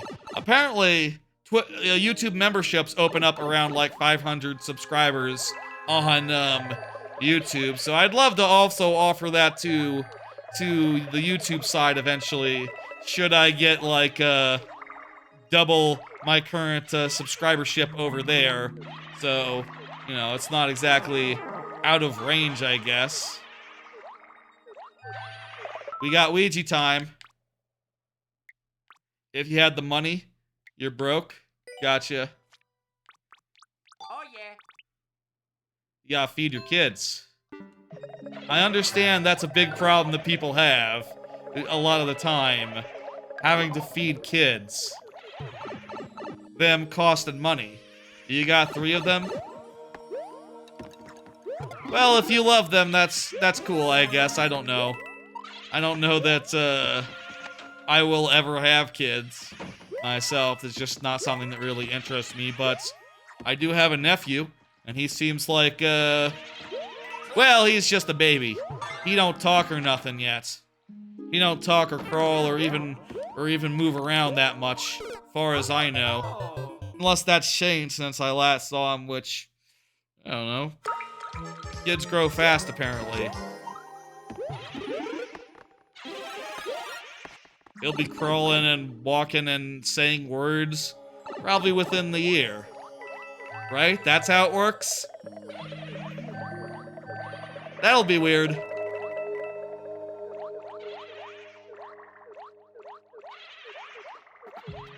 Yep, kids are weird. That is definitely true. I wonder if that's literally... Let me check my notes as far as the cards go. I have notes as far as, like, when I'm doing each card in my list. Now, okay. I do have a card about kids, because there was some, perhaps, kid that was too young for this channel hanging out and doing some stuff in chat last week, at least on the YouTube side. And I do have some question about, like, that, which I need to be thinking about. A kid, child support would be, like, impossible? Well, yeah. How could you afford that? Wait, you have 8 kids, child support? 7 of them? I don't think that's... I'm giving doubts. I'm thinking doubt for that, Lord Bowser. I'm doubting that. That doesn't track to me. I wouldn't place you as a man who has 8 illegitimate kids. No, that doesn't track. Doesn't track. What do I know about people? I guess. Oh, the Koopalings! You mean the Koopalings? Ah, it's because you're Bowser, right? I thought you were talking about the human behind the account, not your character that you are in theory. That'll show me for thinking in such terms. I will think of you as Bowser. Next time. That makes a lot more sense. Okay. We got through the level I'm hitting complete. The level viewer says your level is expert. That's interesting. We'll see it when we see it, Bonnie. But first, hey. Let me just say, folks, it is time now for, what is it? The lightning round. During the lightning round, we will have 5 tries to beat each level that comes our way. 5 tries, refreshing at checkpoints, and 7 for Twitch subs, which is money, which is premium, you know, if you understand. And also for the first level of the night. These bonus heads come in a variety of forms, which, one second, I just realized, my preview monitor, I'm obscuring the thing. I can't see what the bonus heads are. One second, let me grab my mouse. They come in a variety of forms, which you can see now as I shuffle them up. There we go. I couldn't see it for a second, so I didn't know if they were shuffling. You can see there we got some Mario ones and some non-Mario ones. including things such as Simpsons and Sonic and Donkey Kong Country. A lot of these come from when I'd have done similar streams with similar gimmicks as the lightning round. Like, for instance, I'll say again, I'm gonna plug this again. On Sunday, I'm doing the last big stream before I go on vacation for 3 weeks, which will be switching campaigns every 5 lives. I'll have a lives left thing similar to normal, similar to lightning round, except they'll all be Sonic heads, which I basically already have because I did Sonic Adventure 2 and most of those. I think I already have a Big the Cat head even. I made a Big the Cat head for that. Did I make a robot? The robot guy from that game? I think I did. So I think I have all the heads I need for that their stream. I just need to get them up and going, and I'll do that at some point. But point is, that's a stream that's gonna happen. Also, you can get these heads for now with money. And let me just obscure them, and then I'm gonna randomize them, and then we'll see. Yeah, that's right. 3 weeks in Japan. Though it'll be like 4 Fridays or 4 Saturdays because I'll be leaving on a Friday and getting back on a Sunday. So, 4 weeks of streams from there. One of them will just be like, oh, hey, I'm here, whatever. And then 3 of them will be viewer levels, but with like Japan photos and stuff in between. Like in the way that I do cards. Is that one of your favorite games? It's all right. I think it's pretty good. I think Sonic Adventure 2 I like a lot more. I would say that I love Sonic Adventure 2. Sonic Adventure 1 is just pretty great. I would give it a thumbs up. And I haven't played it in a while, and I think it'd be fun to play it using this system that I got. I wouldn't say it's like an all-time favorite though. I'd say it's just short of that. It's a little bit jankier. Sonic Adventure 1 is. Anyway, Jessica is up. Did Jessica confirm? Jessica, you gotta confirm. Let me put the thing into chat so that Jessica knows to say something. Let me just scroll up for a minute.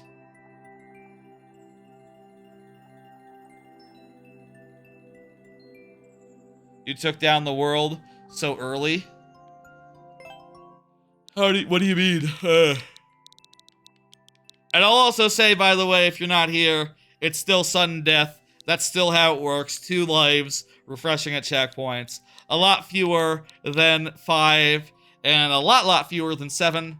If you do appear in the middle of sudden death, I will promote you over to the regular. I will convert you to regular style lightning round, and it'll be fine. You don't have to worry.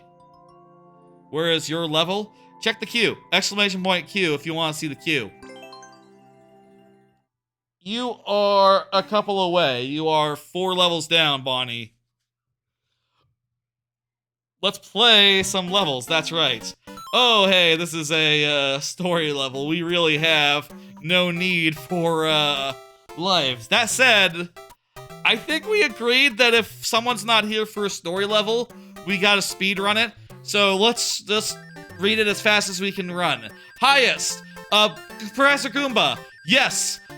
Probably you need to know the recap. Federation's working with terrorists. If you were sentient, nice to you. Hooray, what's the sentence? Goomba, you're on my parole. Hang in there. Get out of the courtroom. You can't do this to me. I want that hat. Alright, we are the normal division. I'm screwing things up by having a hat. Oh, hey, what are you in for? I collaborated with a Koopa. Get me out of my sight.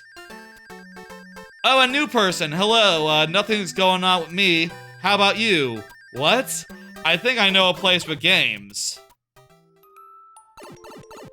Goom Maker. And there's nothing. What do we do now? Sleep. It's bedtime. I'll bring you to the barracks. Those are barracks. Well, see you tomorrow. Make sure to sleep well. Up here, gang. She's gooming. That was chat that said she's gooming. it's gooning in real life, but I could see I could see the confusion. I've gotten that wrong in the past myself. I'm sure you're just saying that because of the pun value. Yeah, that's a level. Woo. Okay, next. My bad, yes. It's okay. We all make mistakes. I too thought it was gooning. Or gooming. I've seen levels like that a bit, Joshua Tree. They're, you know, they're a thing. They're a thing. But go ahead and confirm. Oh, you're right there. Hey. And you get all these lovely heads. Let's do it. Also, I'll do another card. Hey. Did you hear about Flappy Bird's return? Seems not on the up and up. Seems gross.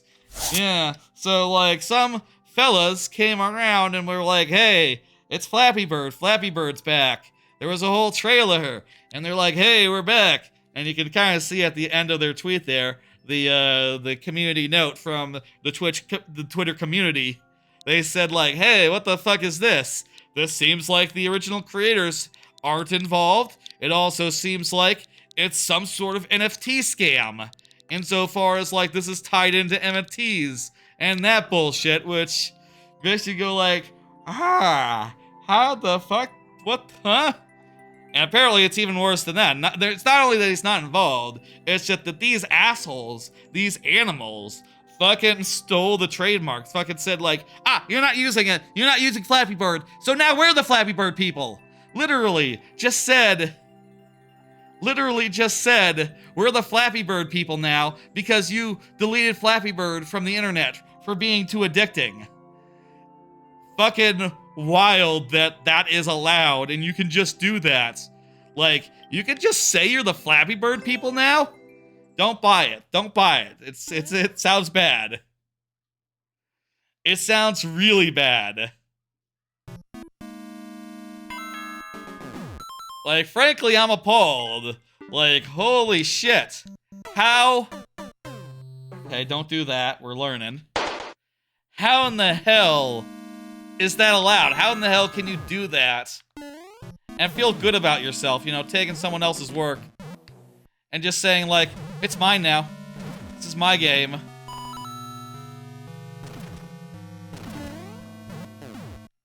Uh-oh. This seems bad. Not having a second platform to platform on. Maybe this is good, though. Maybe this is the place to be.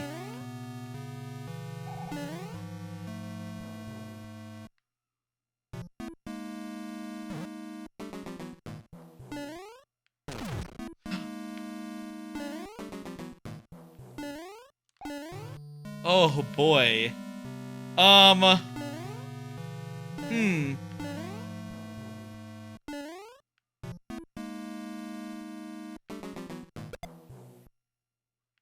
can throw it. If I throw a spring, will it stay in existence until such time as it fully sinks into lava? Maybe I throw it and then I jump at it really quickly. Or maybe I just have to get over the wall there rather than under, like I was trying. Oh hell, that can be rough. That was a really good second try though.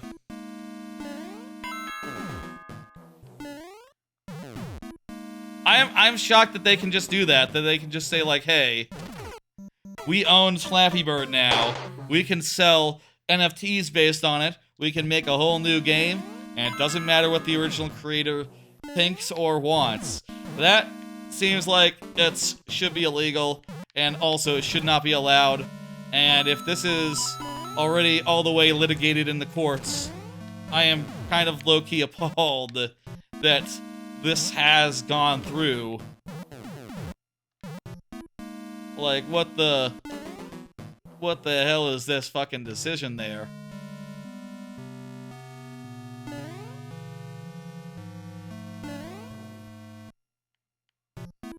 Horrible. Horrible. NFTs, if you don't know what NFTs are, They're basically like cryptocurrency, but for things. It's like JPEG cryptocurrency. They take a JPEG and they turn it into a token that people can pay money for. It's a scam, basically. The whole idea is that maybe it'll be worth more eventually, but who would pay for a JPEG is the basic problem, and only idiots, and you require like a non-ending stream of new idiots for it to have value. Oh, you have a lot of crypto? That's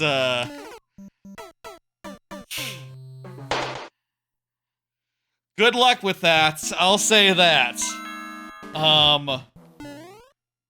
It is...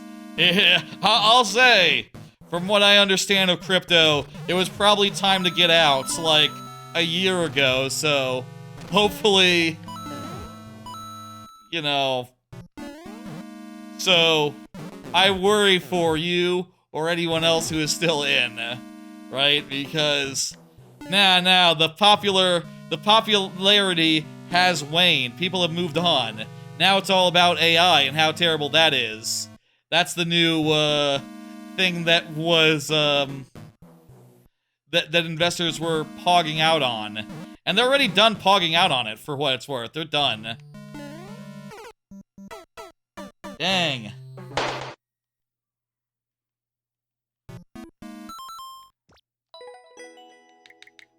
Anyway, that Flappy Bird seems gross. I hope it fails. I hope, Jesus.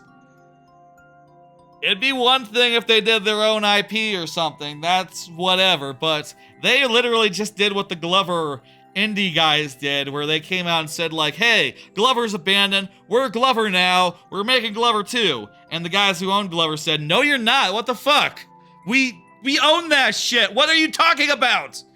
I can't believe that the guy who owned Flappy Bird didn't get to be able to do that, because that's just common sense. You can't just take someone else's thing and make a new one. Come on, unless you're making it for free. In which case, like, that's just a fan game. That's allowed. But as soon as you're making money off it, it's like, hang on. Copyright. Yeah, that was hard. Let me dismiss that and get up the next one. I appreciate the love, Butter.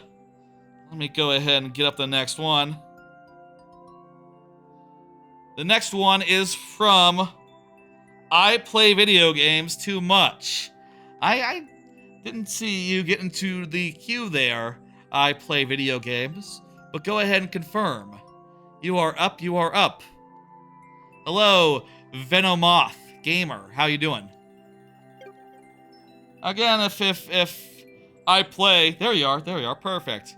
I was about to say what would happen if you weren't there, but you are there, so that's great. How about something else real fast? Looking back on Heroes of the Storm.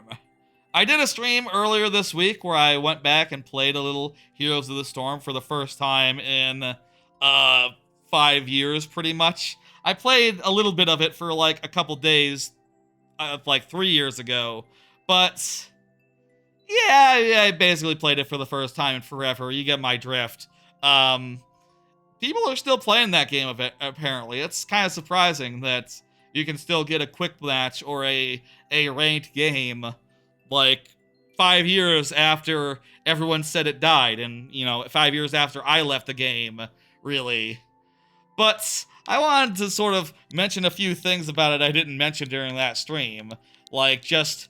things that relate to stuff happening right now. In particular, first off, I did mention during that one of my favorite things while I was waiting for queues back in the day for Heroes of the Storm, right when I was like drafting or getting into a thing, is I would have my Wii U gamepad and I would make some Mario as I was waiting for a match. So I'm, in my head at the time, these two games sort of went hand in hand as like the two things I was doing just with all my time. You know what I mean? See you later, Bowser. See you when I get back. Yeah, or if you were there like in a Saturday morning, you could get in during those streams, but maybe you sleep in, whatever, I understand.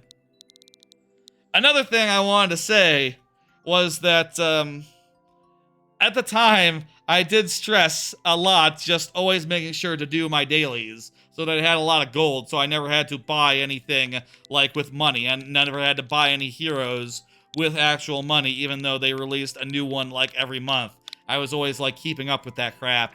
And the thing that I'm remembering now, as I got to thinking about it, is like, oh yeah, the last time I was in Japan, I was making sure to do that, to do my quests, my dailies, while in Japan, which is just ridiculous, man. Like, yeah, imagine getting play 8 games, each game taking 20 minutes, whilst in Japan, and having to do 8 20-minute games sometime in the next couple of days.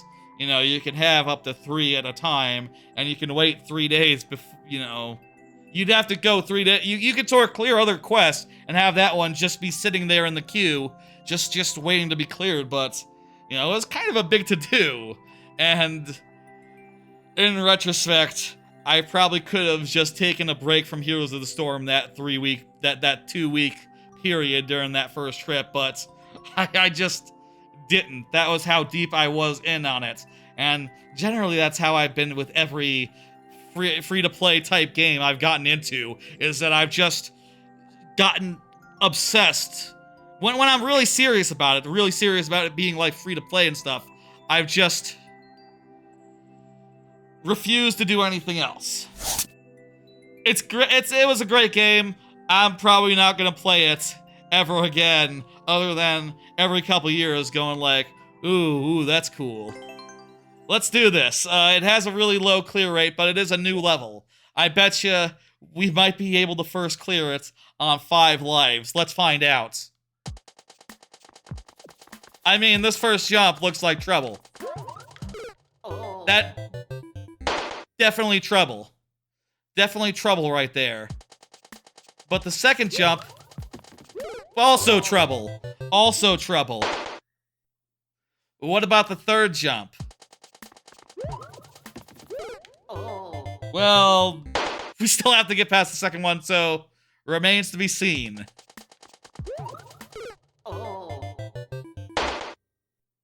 The lives go fast with a level like this. Please understand. Ooh, we got halfway through the second jump. Well, that ain't that something. God damn. There you go. Well, such is the lightning round, I'll say. Well, I'll say, usually, I would be doing, like, full time of day, 12-minute timer during the first half of a Mario Maker stream, but, you know, with the Japan streams, you know, in the next couple weeks, they're gonna be shorter streams, so I was thinking that maybe we would do lightning round throughout. Maybe we'll see. Maybe we'll see if, like, there's a big queue during that, but, you know, I think moving fast would be better to getting bogged down in one level for those streams, just because, you know, I do want them to be, like, shorter than normal, given that it will be taking time out of my Japan trip. That said, like I said, compared to Heroes of the Storm, honestly, the streaming probably will take a lot less time out of that trip than Heroes of the Storm did way back when, the last time I was in Japan. Makes you think. Bit foolish, that first trip, I'll be honest, but whatever, man, there's always time for stuff. There's always time where your feet are killing you, and you just need to get a load off, and, you know, you go ahead and you get your load off. Next up is Bonnie. Let me, Bonnie just confirmed, by the way, in the YouTube chat. Here's another card. I've been getting neck pain recently. Getting some, like, pains in, like, the side of my neck here. And I don't know what the fuck with that. Is it just, like, not sleeping on it well enough, or general posture stuff? But, I looked around on Amazon, and I saw a mention of... I saw, like, these pain-relieving patches that you put on, and I just ordered them. And I would like to see... I'm just gonna tear open the top right here. 60 patches. They're in these weird, like, tinfoil things. Does your streaming cost cover the cost of the trips? Ha! No. The streaming covers the cost of, what does the streaming cover the cost of? Probably has covered the cost of one microphone. I have a day job. That day job pays pretty well. I'm fine as far as financially goes, but, you know, I would love it if the streaming were to pay for more. It's a hobby. I occasionally get a payout every now and again. Let me try putting this on the side of my neck. Ooh, it smells like mint. It smells like a Listerine strip. Jesus, it smells somewhere between a Listerine strip and like a Band-Aid. Let me just put it like right there. It's minty fresh. Weird. So is it gonna like heat up or something? How do these things work? Pain relieving patches. Huh. Anyway, I thought I would try this on during the stream. I really don't know what exactly it's, these things do, but let me add a second one and get some even more minty freshness. I wish.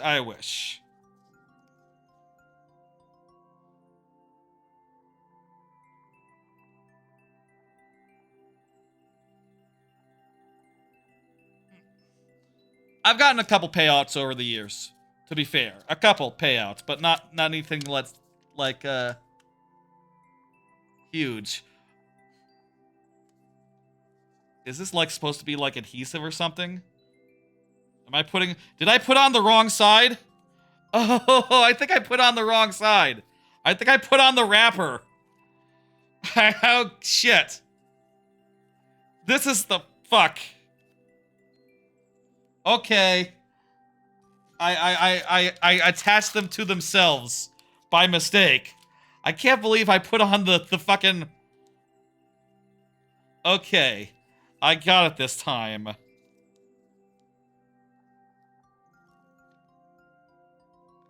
Oh yeah, that's actually doing something.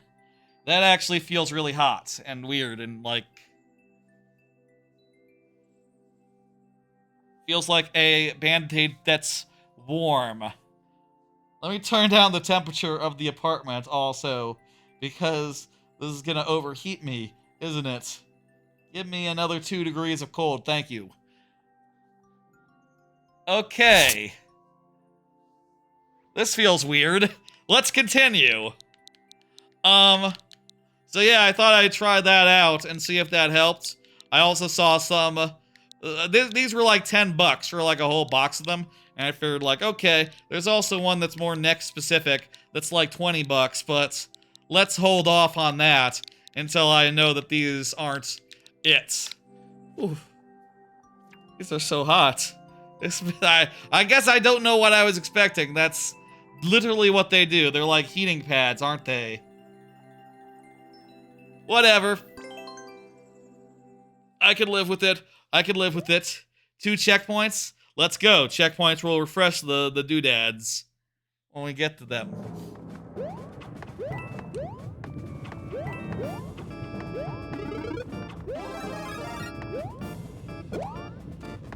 I wonder if I need to, like, be positioned in a certain way when putting them on. It feels like it's stretching the skin a little bit. And I wonder if that's, like, a whole thing. Seems like a fun, traditional level. A little bit challenging, but not so bad. Let's go. Let's do it. Thank you for the good luck. Is this a rising lava situation? It is.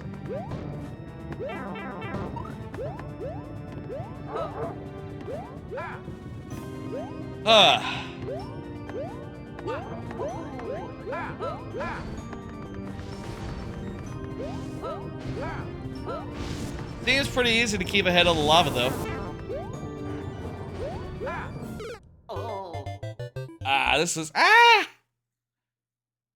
This is heating me up too much. Let me Let me try putting it a little lower. Like on the base of my neck. Maybe that's the ticket. Rather than like on the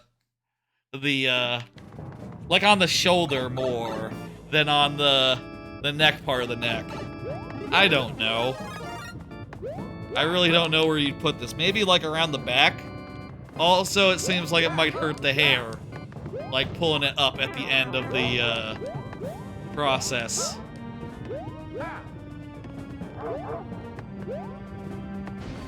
If there's a better thing to do for neck pain, I would love to hear about it, by the way. Right now, I'm kind of in that zone of just, like, thinking about things like this and going like, okay, can I get this addressed in the next week so that I'm not, like, thinking about how much my neck hurts, like, as I'm walking around the streets of Japan, right? Thinking about stuff like, okay, well, if I got any sort of situations, let's knock those down whilst, I have access to all my medication that I'm not, to any sorts of salves that I'm not going to be able to bring with me. Or, you know, if there are any sort of answers that I would like to know so I can include them in my packing. Which I have yet to start, by the way. It's still a week out. I'm going to start it soonish.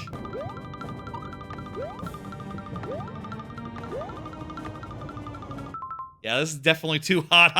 I'm burning up here. My neck is. Anyway, hopefully that helps. Ooh, that's minty fresh. It's like the mintiest Band-Aid you've ever smelt. Is how it smells. Somewhere between Listerine and Band-Aid. Absolutely peculiar. Hello, J-Rod. Thank you for the follow.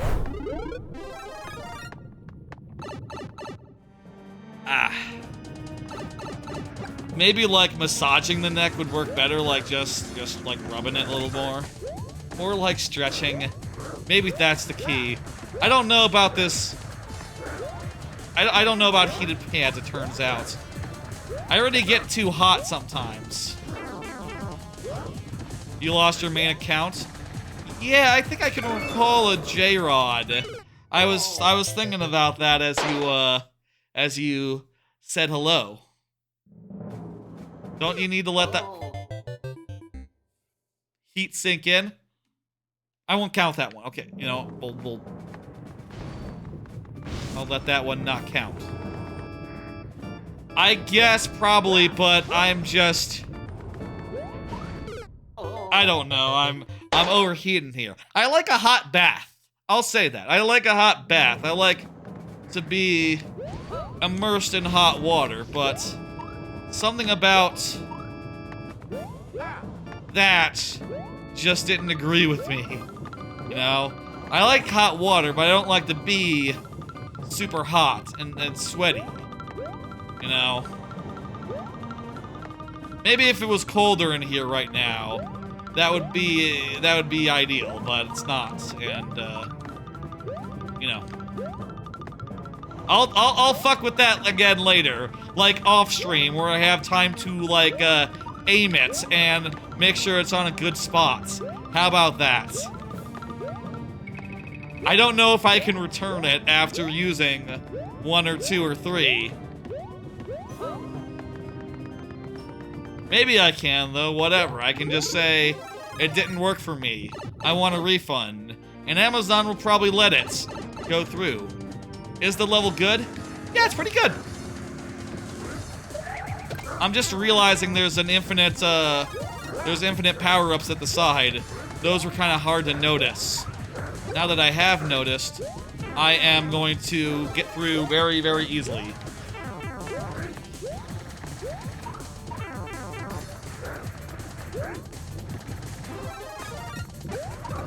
Famous last words, those would be. But, yeah, no, getting through. Leadly!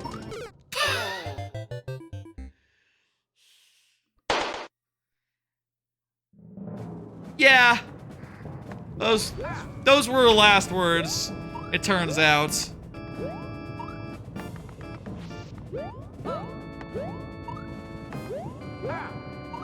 This time for sure. This time for sure. You'll give me a refreshing level? Okay, whatever. A Nintendo-like level? I love a Nintendo-like level. A traditional-ass level is always appreciated. God damn it. I was backing up to make sure the thing would spawn, but I don't know what happened there. Well, I know what happened there. You saw. I went too far. Jumped off a wall. Happens to the best of us.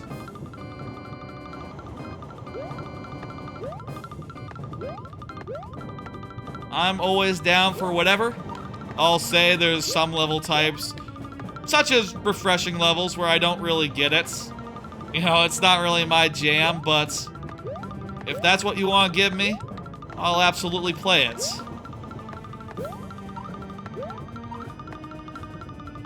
You sent a very short level? Cool. Can't wait. Sorry for the misspell. No problem, no problem. I don't worry about such things. How about another card? Should children chat? I was sort of thinking about this after last week. There was a viewer who I think did literally say he was 10, who was just saying a bunch of weird stuff in the YouTube chat. Being a little bit pushy and weird, and, you know, I understand why, right? Like, okay, well, you're probably not ready to chat, was my thought there. And, you know, I do want to be fair, right? And say things like, well, if you haven't done anything wrong, that's fine, but being like weird and like innocent and so far as saying things like, why don't you just be nice or not say certain words? Like, fuck. It's just like, okay, well, this is my stream, so what are you gonna do, right? I'm a winner. And I did look up after, and the rules for YouTube is that people have to be at least 13 to make an account and leave comments and such, so I'm pretty sure they're not allowed to chat probably also until they're 13. If anyone is. That said, of course, you know, it's probably on a per-kid basis, and I bet some kids are cool enough to handle whatever, right? But on the other hand, if you are going to be, like, obvious about it and not blend in, which, you know, when I was a kid, I was definitely wanting to blend in, wanting to be, like, you know, I remember when I was a kid, right? And I was on a forum as a 14-year-old, and I realized, like, oh my god, the admins are in college. What the hell? They're like early 20s. I'm so impressed by that. This was 20 years ago, you know? This was 20 years ago at this point. 20-year-olds no longer impress me. It's funny that I ever thought that. What am I talking about? Yeah, good point, good point. I think what I'm driving at is that if anyone were to be that young, I do think that something like just muting them, blocking them, banning them for like a couple years until they became of age would make sense, you know. But also just play it cool if you are in that age group. You know, play it cool. And don't stand out, and you'll probably be fine. I don't care so long as it's not, like, bothering people. Right? I think that's my take. Is it a Discord thing? No, like on the YouTube side in particular, there was a chatter last week that was a little bit too demanding of attention, right? Just like chatting, being like, hey, I'm here, talk to me. I want to talk about Roblox. And just be going like, okay, dude, I look, you can ask questions, that's cool and all, but like when you're asking like 1,000 of them, and also you do things like say, I report you for not replying to me, it's like, okay, I get it, you're young. You don't know about social cues and things of that nature. That's fine. Thank you for the level. That was really good. Game and theme combination. I'm gonna say Pipes. Super Mario Brothers 3. That one, that particular combination is really damn unique. There's only one like it. I'll say that. But there's a lot of good answers to that question, I think. I'm gonna go with Pipes. That is to say Forest. Super Mario Brothers 3. That's my answer. 3D World has a lot of good answers too, with the with all the original stuff. Joshua Tree is here, fantastic. Here's another card, by the way. I started rewatching both Komi Can't Communicate and the 100 Girlfriends Who Really, Really, Really, Really, Really Love You. Both shows about whose basic premises are that they're introducing 100 characters, and, you know, in one case, Komi has to befriend them, and the other case, Rentaro has to, I say has to, will, in the course of the plot, enter into a romantic relationship with them, and his, his polycule will grow one girl bigger every now and again, and those two shows are both fantastic, phenomenal, really enjoying them. There's twice as many episodes of Komi as 100 Girlfriends, so far I've been watching 2 Komis for every 100 Girlfriends, which it turns out is weird because Komi really moves fast. Like, every episode of Komi is just like 4 or 5 or 6 little skits, which I had completely forgotten about, right? And whenever it introduces a new character to become a new friend or whatever, it's usually just like half an episode at most, right? And, you know, moving on to the next skit, which is really cool. Really fast-paced and really makes it hard to do 2 of them in a row, it turns out, because after one episode, you've already watched like 5 individual skits, so it's just like, geez, another 5 right now? I'm kind of full. Whereas 100 Girlfriends is much more plot-based and much more like, here's the premise of the episode. This is what we're gonna do this episode. They're trying to figure out how to handle the first kiss situation when there's 2 girls. And it's a very funny goofball situation. Or, oh, there's a new girlfriend who's getting introduced, and it's just it's a fantastic standalone romantic comedy that just has like emotional impact in addition to all the funny business that you expect from the show, right? Those 2 shows are 2 Anime of the Year winners for me. I love them both, and it's really great going through them again. I'll say a thing that I'm noticing going through them. If you don't know, by the way, I'll say, Komi Can't Communicate. The idea is that Komi is basically mute. She cannot say anything at all. She has a normal friend named Tadano, who is a normal dude, and he helps her get friends at a high school that is filled with the most ridiculous characters you've ever seen. Like, they are just out of pocket. They are just incredible. And I'll say, like, pound for pound, those characters in Komi are probably more outrageous and horny and all that even than the characters in 100 Girlfriends, which kind of shocks the hell out of me, right? Like, they are just constantly gooning for Komi, like all the characters at Komi's school, whereas like Komi and like Tadano are both relatively normal, except for the fact that, you know, she doesn't talk or anything. She's absurdly shy. And their relationship becomes more and more of a focus as it goes on. You know, they're like normal, healthy relationship, which is cool, but also, you know, as 100 Girlfriend goes on and more girlfriends get into the picture, it only becomes more ridiculous. It's interesting, on the other hand, that Komi kind of just becomes less and less ridiculous as the focus moves away from the 100 weirdos and more towards the 2 main characters, for sure, being like perfect for each other and all that.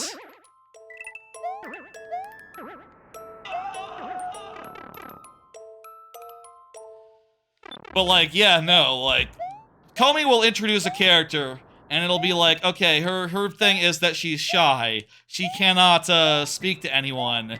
She doesn't. She's like really shy and bookish and reclusive. And she'll be like, oh hey Komi, oh my god, I don't think I'm worthy of being your friend because you're so hot. Oh, that's another thing, is that everyone in the school is constantly gooning over Komi because they love her. I don't know that I can be your friend, but you know what I can be? I can be your dog. I can be your dog. Woof woof, I'm your dog now. And Komi just, oh, spike helmet. I didn't think of that. Good idea. I think we got there at the same time. Same time for what it's worth. There's literally a girl who's just like, I'll be your dog, woof woof. And she's just like, just one of many extremely horny characters in Komi Can't Communicate, which is offset by the fact that Tadano and Komi are not horny at all. Relative. They're like normal. They're like having a normal high school romance by comparison. The fact that Komi kind of is a lot easier to mention in polite society than 100 Girlfriends probably just goes to show the relative, how much the main character really frames a series, you know? Frames a series, or like,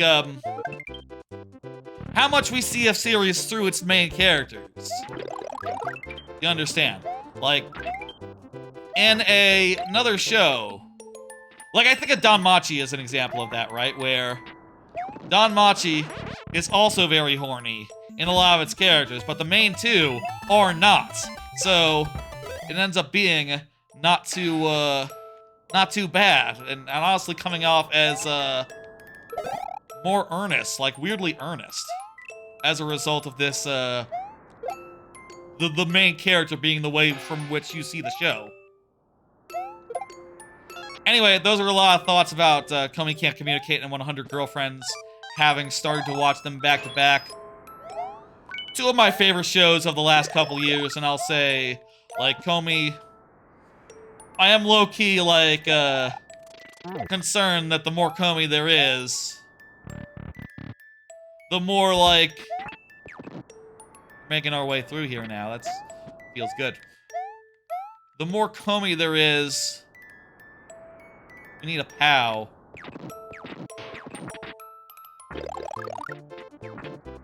Oh, crap. I see. The more Komi there is, the more it leans into the romantic stuff, the less ridiculous and funny and such it is, on average. Whereas, like, the more 100 Girlfriends it is, the more ridiculous the balancing act the show puts on of balancing all the girls equally, making sure they all have their unique charm and a equally good relationship with Rentaro, who is basically like the biggest Chad in existence.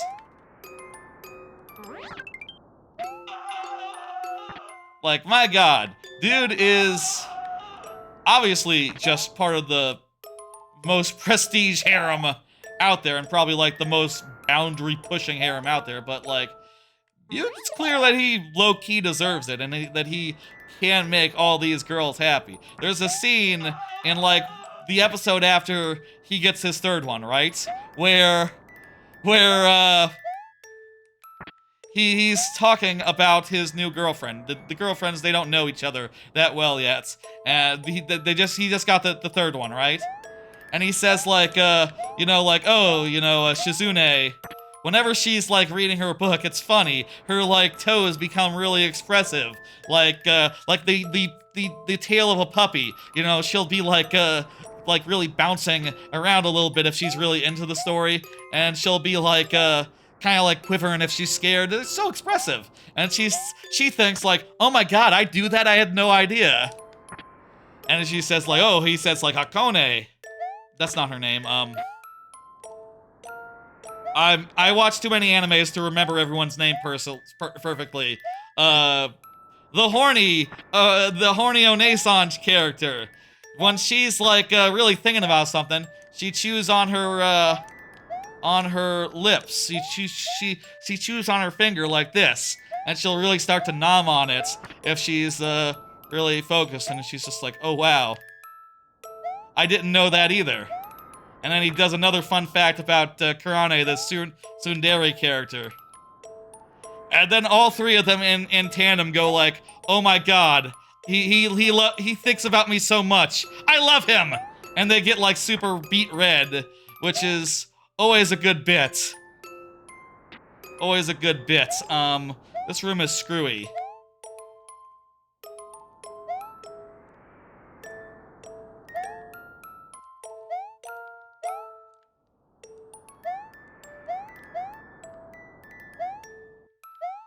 "100 Girlfriends," Komi Can't Communicate. They're both outrageously funny shows, outrageously good, and I'd recommend both of them most highly. I feel like in general, 100 Girlfriends is looked upon as more of a, like a, you know, an acquired taste type show, but Komi also has its share of rapscallions. Maybe I should try the pipe. Let's try the pipe. Maybe this is the answer we've been looking for. Ah, good, a checkpoint, hey. That refreshes our tries. Okay. Solved. I don't know why this on-off, but it looks to me like we need to get this claw over to here for some reason.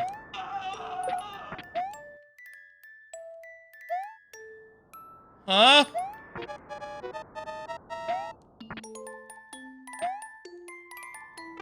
The pipe led me to the top of that room. Oh, but that turned this on off the other way, and beautiful. Okay. I didn't say... I forgot about the on-off doing the other thing on-offs do. That explains it. Oh, no problem about backseat gaming. I don't mind a little backseat gaming. I kind of think of these viewer levels as something that we can all sort of give our thoughts on, you know? If you have an idea, don't hesitate to tell me, because we're all seeing this for the first time, maybe. Maybe if you watch a lot of viewer level streams, you might have seen some of these before, but, or if you made it yourself, you know, if it's your level, obviously, yes. But, up to you, don't mind. If it was like a game I was playing for the first time, maybe, like, play it cool, within reason, but like for a viewer level or like for a game I've played a million times, absolutely get in there. Suggestions, tidbits, whatever, I don't mind, it's fine. Okay, that's another one in the books there, another level completed. Ivan is up next. Ivan, go ahead and confirm. Those two shows are phenomenal. I would recommend them both. I would like to give special shout-outs to Karane for being maybe the best, in 100 Girlfriends for being maybe the best tsundere character, ever, and having some of the funniest little bits. I think my favorites, the thing she does is that she goes, humph, a lot. And my favorite example of that being, they also the show is very meta, 100 Girlfriends. There was a bit in the last episode I watched where they have, okay, here's the setup, okay. They have like a bet. Okay, like we're gonna play Old Maid, and the winner is going to get to tickle the loser.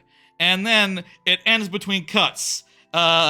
The winner of the first round is Rentaro, and the loser is Karane. And he says, like, Old Maid, famously a very repetitive game. It ended between cuts. Another great example of, like, of some like, fourth wall breaking stuff is okay, here's a bit I forgot about entirely. he says at the top of episode 4, he says, like, okay, this is my new girlfriend, Suzune. She only speaks using quotes from her favorite book. For more information, go check out episode 3 for more details.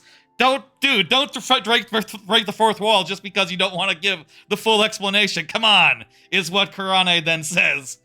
It's great. It's good stuff. Very self-aware. Very tongue-in-cheek. Very funny. And okay, here's the Kurane line I wanted to get at. He tickles her, right? And she goes, huh, it's not like it tickles me or anything. And he says, like, why hide that? Also, it's worth noting at this point, they are dating. They have kissed. The point of being a tsundere is, usually, you kind of think that ends when the relationship starts, but, you know, that's not how this 100 Girlfriends works. They gotta usually start dating before too long. At least, that's how it's gone so far. I don't know, like, the next 6 might be different. You know, next season, whatever that is. I really can't wait for next season. Both shows are fucking great.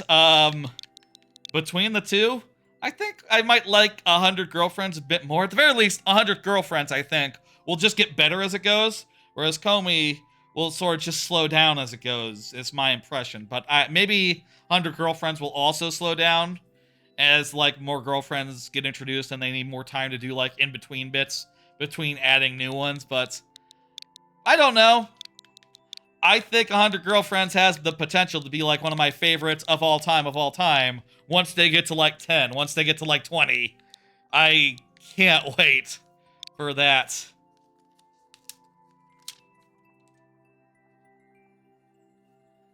Somehow one of those wrappers was still in my shirt. Go figure. That was not the right side of the thing, though. I don't see Ivan, so let's just play one and we'll do it sudden death style. Let's pick out a nice one. It's not a Kaizo. 18 plus, not for babies. Okay. Clear rate is like 1%. Let's do this one. This one sounds interesting. Obviously, Komi I would also recommend, but, you know, I feel like Komi has more general, broad acceptance.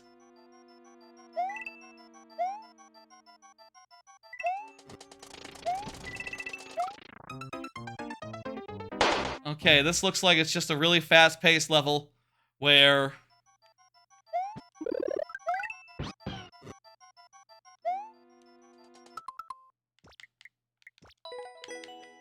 yeah. Don't see you, Ivan. Let me take a drink of my water, and then maybe go on to the next level if you're still not there by the time I'm done drinking it.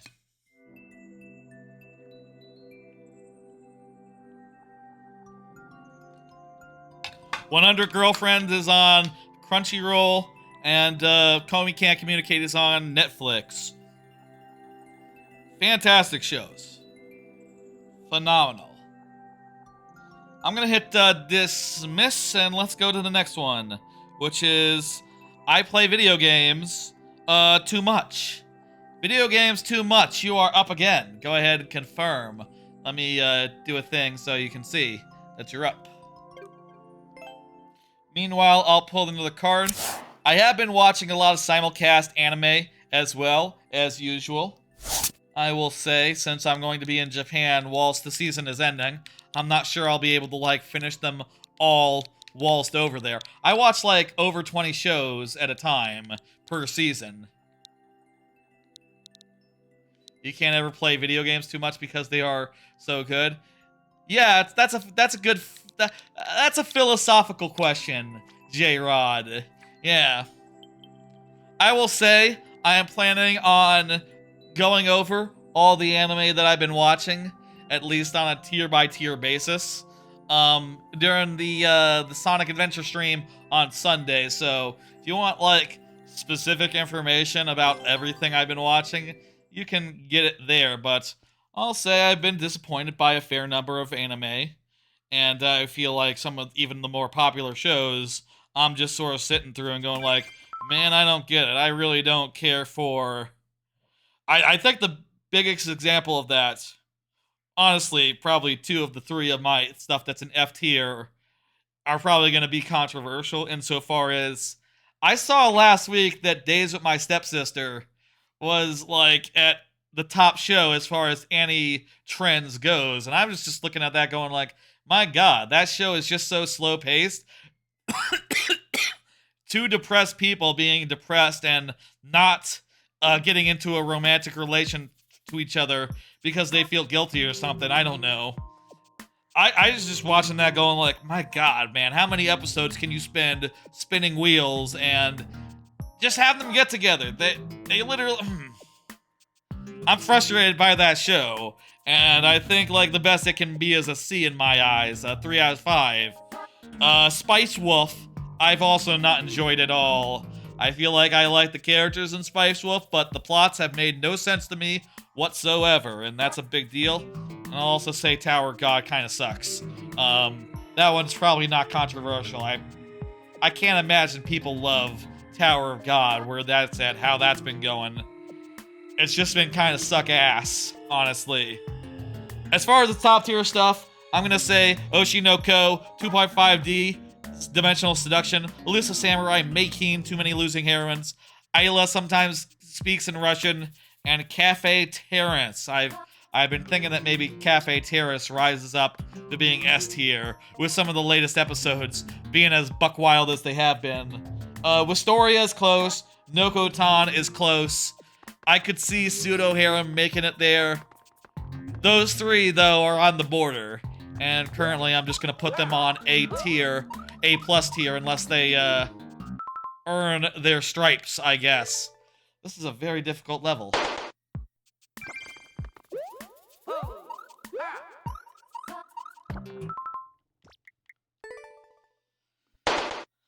I guess also I could try,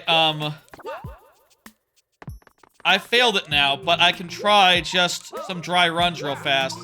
Get a general idea what the route is. You've never watched an anime before, J-Rod? Wow, okay, well. I mean, that happens.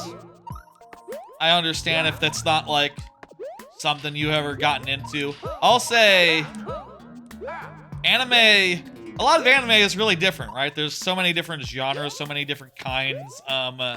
It's easy probably to think of like the Castlevania show time as the only time that there is, because that's certainly how Netflix sort of views it.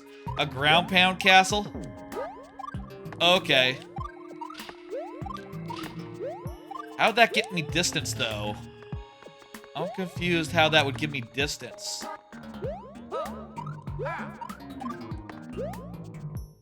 Oh, maybe, like... I see. Something like this. Just as an air brake.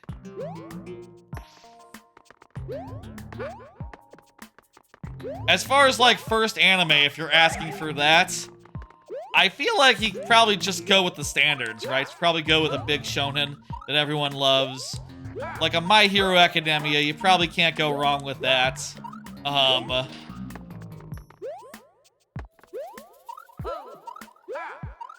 mean, it really depends on what you're looking for. If you're looking for, like, something lighthearted and, like, or like a rom-com, there's a lot of that. Really, it would depend on your genre, what would be the first recommendation. Like, can you say your first harem should be, your first anime should be a harem anime? Can you say your first harem should be 100 Girlfriends? That's some advanced stuff. Honestly, Komi Can't Communicate also a little bit advanced, insofar as all the characters are like the biggest freaks imaginable, right? Is there anything from this season I'd say is a good first?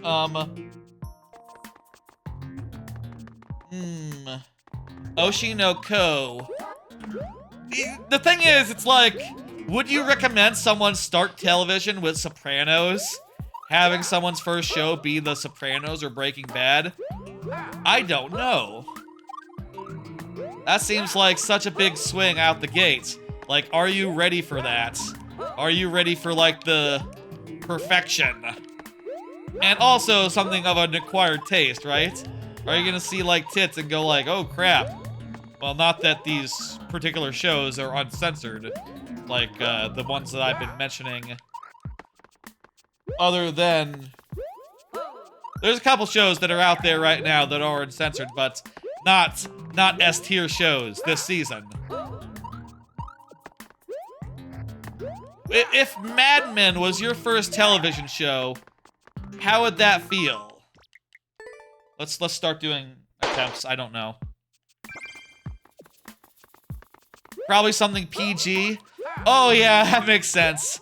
Also would make sense with anime as well. Start with something PG. You wouldn't start with Food Wars. You know what I'm gonna say for a first anime? Okay, here's what I'm gonna say for a first anime. I'm gonna say Haikyuu, the volleyball sports anime. That show is fantastic. It does have some horny in it. A little bit of the high school characters being a little bit rambunctious in that manner. It's not as bad as Mineta though, so you know you're not in for like the most like off base. Pokemon. Oh yeah, Pokemon is a great first anime if you're of the proper age for it. I wonder if for kids, yes, I would say Pokemon is the best for kids first anime. As far as shonen goes, like, yeah, just... actually, you know what? Full Metal Alchemist Brotherhood. I'm gonna put my weight behind Full Metal Alchemist Brotherhood for shonens. It's a little less horny. It doesn't have a Mineta in it compared to My Hero Academia. Also, it's all done. Don't start Batman with Arkham Knight. Oh, that's just a good idea for a lot of reasons. One of which being, it's not the best one. It's not the best, one of those. Start with Arkham Asylum. Maybe Arkham City. Or actually start with, something else. I don't know what, but, you know. You're up. Bonnie, you're next after, J-Rod. J-Rod is before you. You can look at the queue to see the specific order. Be submitted before you did. Start with Asylum and then City to experience the peak. Yeah, that's a way. That's a good thing. J-Rod, is J-Rod here? J-Rod's there. Yes, I see you. You purple. That's, I read your name. Hey, Trebucket, do you know if Dan's doing a stream tonight? Is he doing Tekken? Is he doing Tekken Watch Party? Is that happening? I'm curious. I haven't looked at Twitter or Discord since I started to stream. It's probably happening right now, and I don't know about it. He should, but he's not live yet. Great. Okay, cool. That'll be fun to do like a... Dan Reichard's a streamer I really like, and he is planning to do like an unofficial watch party where we all sync our video, even though watch party is no longer a thing anymore, and we watch the Tekken movie. That'll be fun. He's been meaning to do that for 6 months now, so... Hope it's tonight. That'd be nice. Before I was in Japan. If he does it while I'm on a plane, that would be unfortunate. If he does it next week, that would be unfortunate for me. Though, maybe I could watch Tekken from the air, from the plane. Who knows? Who knows? Hey, I'm looking forward to that Japan trip, which is so close. Next Friday. Yes, I've got some last preparation to do. I gotta pack. I gotta get a VPN lined up.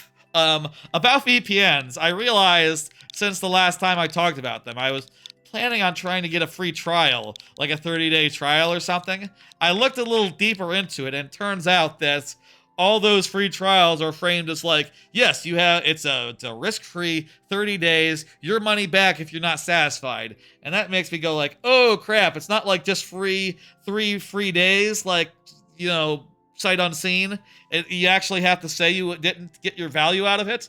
Oh crap, I probably will get my value out of it, so I guess I'm just paying then. Or I'm lying. So, yeah, I guess, my scheme has come to no end.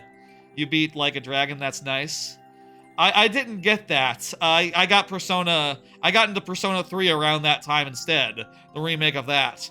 I thought about that, though. Maybe I could find time for that before the end of the year. Would you say that Like a Dragon Infinite Wealth is better than the first one by an order of magnitude? Kind of fell off that one, but if they cleaned up the RPG stuff in the new one, maybe I could get into it.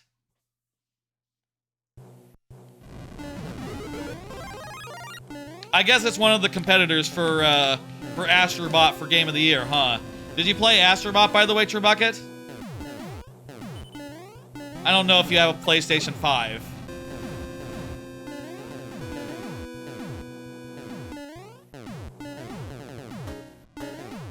Anyway, really looking forward to that trip. It's all coming along. I gotta pack this this weekend, I think. I'm gonna start tomorrow. I'm gonna get like semi-packed before the stream on Sunday. Start thinking about like what I'm gonna watch on the thing. You haven't played it yet, but you'll get to it. Excellent. It's fucking fantastic. What I'm gonna watch, what I'm gonna play. I'm looking forward to playing the Plucky Squire on the flights. I'm looking forward to playing Echoes of Wisdom on various public transports. This is a nice level. You don't see that many downward airship levels, but this is really cool. Weird tornado there. I don't know why that, but okay. Not gonna worry about it. Wait, is this... That was the end. That we were supposed to go into the pipe, not jump off into the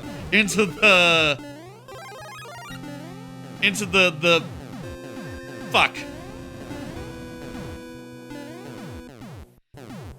This month is so stacked. It does seem pretty fucking good.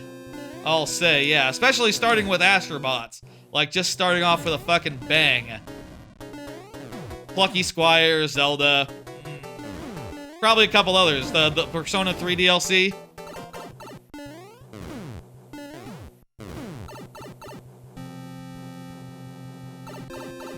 Okay, good. We got through on that second try. There's just that. Great stuff. Really, really liked it, J-Rod. Battle system got revamped where space is key. It's better mechanically. Okay. I'll think about it. Is it gonna be on Game Pass? Is it on Game Pass? It's on Game Pass. I really have no excuse. If it's coming to Game Pass, maybe I'll wait until it's on there. It'd be probably great to play it for Game of the Year purposes, though, I'll say. Maybe if there's time, I'll keep that in mind for Game of the Year catch-up type stuff. I feel like that's the one game that I've missed this year where I think, like, oh yeah, I wanna give that an honest go. I've heard great things about Helldivers. That'd be the other one that I should check into. Really excited for the trip. I'll say I'm just about out of cards. So after this next level, I'm going to go into Last Call. And I'm going to do one last card as Last Call. One last card during the last segment. It'll make sense. It'll make sense. Okay. Bonnie is up. So there you go. Last Call is just where I play some of my own levels and give y'all time to get in any last levels into queue. Which games do you need to play? Oh, just those two, I think. I think I've gotten everything else that I'm interested in, that I'm at all interested in, bought and played and tried out. There's ones that are upcoming that I'm interested in, like Plucky Squire, Zelda, the Brothership. I'm curious about Metafantasia, the new game by the Persona people, but I'm not 100% sure about it. It's hard for me to believe that it'll be as good as Persona, honestly. Maybe I should be giving them the benefit of the doubt, given that they've made Persona 5 last, and You know, by all indications, they've only gotten better with every game that they've made, but I could go either way with that. Have you played the Batman games? Ages ago, yeah. The first couple. I played City and Asylum. Really loved City. City was S tier. And where was it on... Funny, I was thinking about the Game of the Year, like Game of the Years for various years. I think that was high on the list, but not like super high. Maybe like a top 5 or something. I don't remember. I don't think it won its year. Either of them.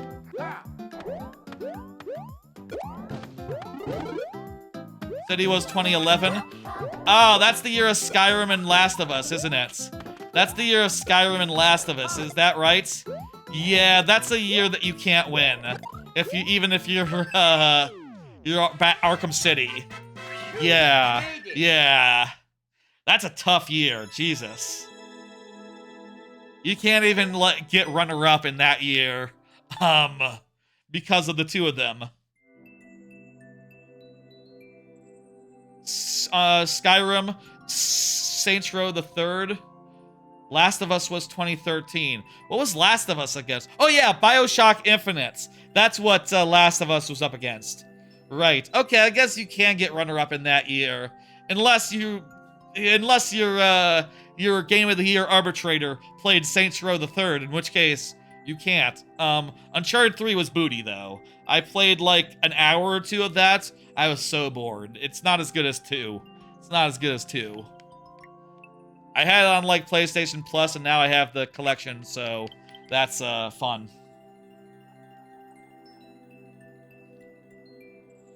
Next up will be Joshua Tree, but also,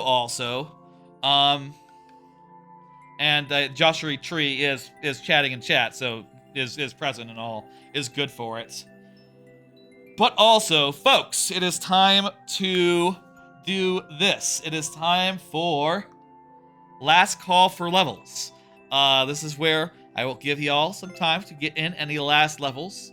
And in the meantime, I will play some of my own levels. What should the theme be for this last call? I showed off, by the way, new level, doing pretty well. Clear rate now is at around 3%. That's about right. Feel like it could go as high as 4%, but I'm not complaining. It is the penultimate level. It's supposed to be a little hard. What should I play? Planes. Levels with Bullet Bill. The Bullet Bill hat. That's sort of like flying.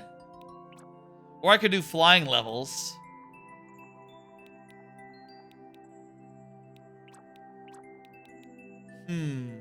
What should the theme be? I feel like I've done flying levels before. Let's do Bullet Bill hat levels, of which there's only a few, and I showed off one of them last week because one of them is short level. Skull rafts. Levels with skull rafts.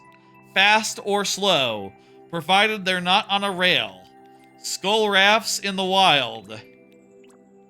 This will be a quick one. I don't think I've used this element all that much, actually.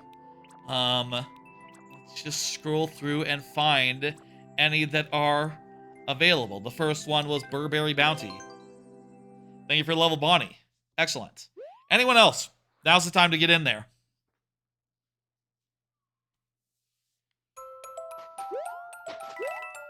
I'll say again, man. Excited for the trip. It's coming up. There's...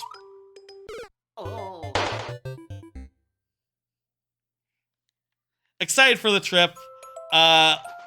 Been looking at my plans a bit. Been looking at things to bring. Things of that nature.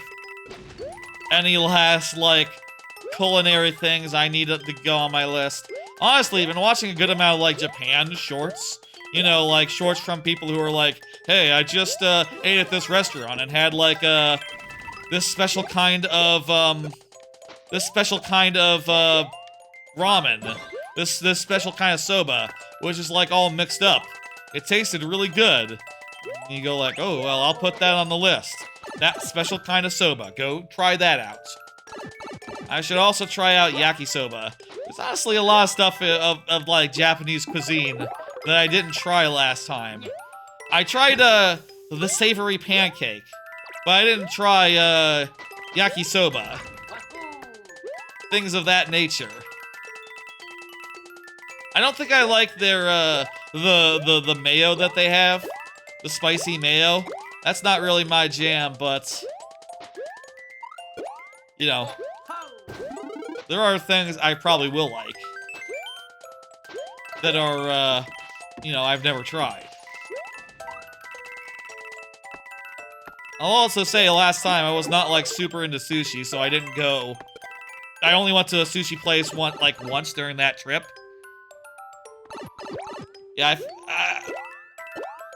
I thought Hoki no Yaki was a little weird last time, but maybe it was the mayo. Maybe it was the mayo that was the problem. Maybe if I got it with like different toppings, I'd feel differently.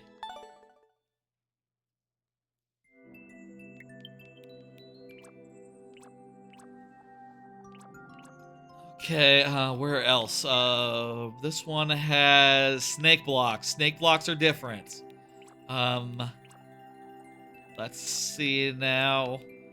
I think, yeah, it wasn't, I don't think I used them outside of the super world other than that one level, so let's find all the super world uses of snake blocks. This level uses snake blocks on rails. Have I had takoyaki?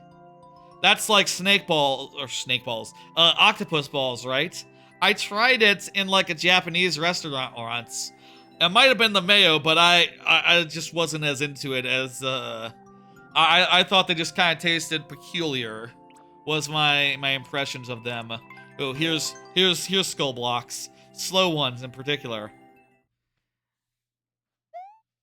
I've had that. I don't know if I'd had it again, though. Though maybe it was the toppings. Maybe it was the mayo. Yes, that's right. I have tons of levels, and they're all quite good. You should check them out, Joshua fan. I recommend them. Always wanted to try them, but could be an acquired taste. Oh yeah, well, you know, definitely try them if you're at a restaurant and they have them on the menu. I sometimes like to do that when I'm at a Japanese place. You know, I'll look and be like, okay, give me a weird appetizer. I don't know if I'll like it, but I'll try this whatever it is, and then I'll get some like ramen or a nice rice bowl with it. I'll say I feel like last time I was there, really underappreciated a good rice bowl. A good rice bowl is good as hell. I really like an okonomiyaki. What's it called? Oyakodon. Oyakodon. That's what I like. Which is like a scrambled egg and fried chicken rice bowl. It has both of those in there. Apparently the name means like mother and child don, or a mother and child rice bowl.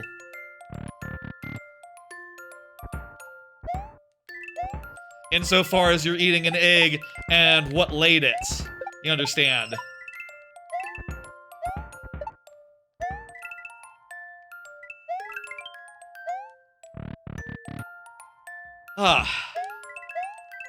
That sounds awesome. It is. I love Oyakodon. That's my favorite rice bowl. That's my favorite rice bowl. I think I like it a lot more than a gyudon or a, shit. What's the other one? A, chashudon? No. Is it called a chashudon? I know that in ramen, the pork is called chashu. At least that's like, you know, that's like the name for the pork belly. What's it called when it's pork pork don? It has a name. A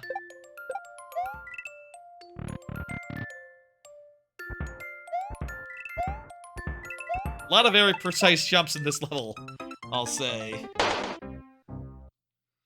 Katsudon, Katsudon. There, that's it. A Katsudon. I think my favorite is a, you think it would be Buddha-don. Yeah, that's like Japanese for pig, but Katsudon, which I M to understand means victory, kinda. Also, so if, there's some characters in animes I've seen who have been like, yeah, I like to have a Katsudan after I get a big victory. And it makes sense in Japanese because it's sort of a pun. It's sort of a victory dawn.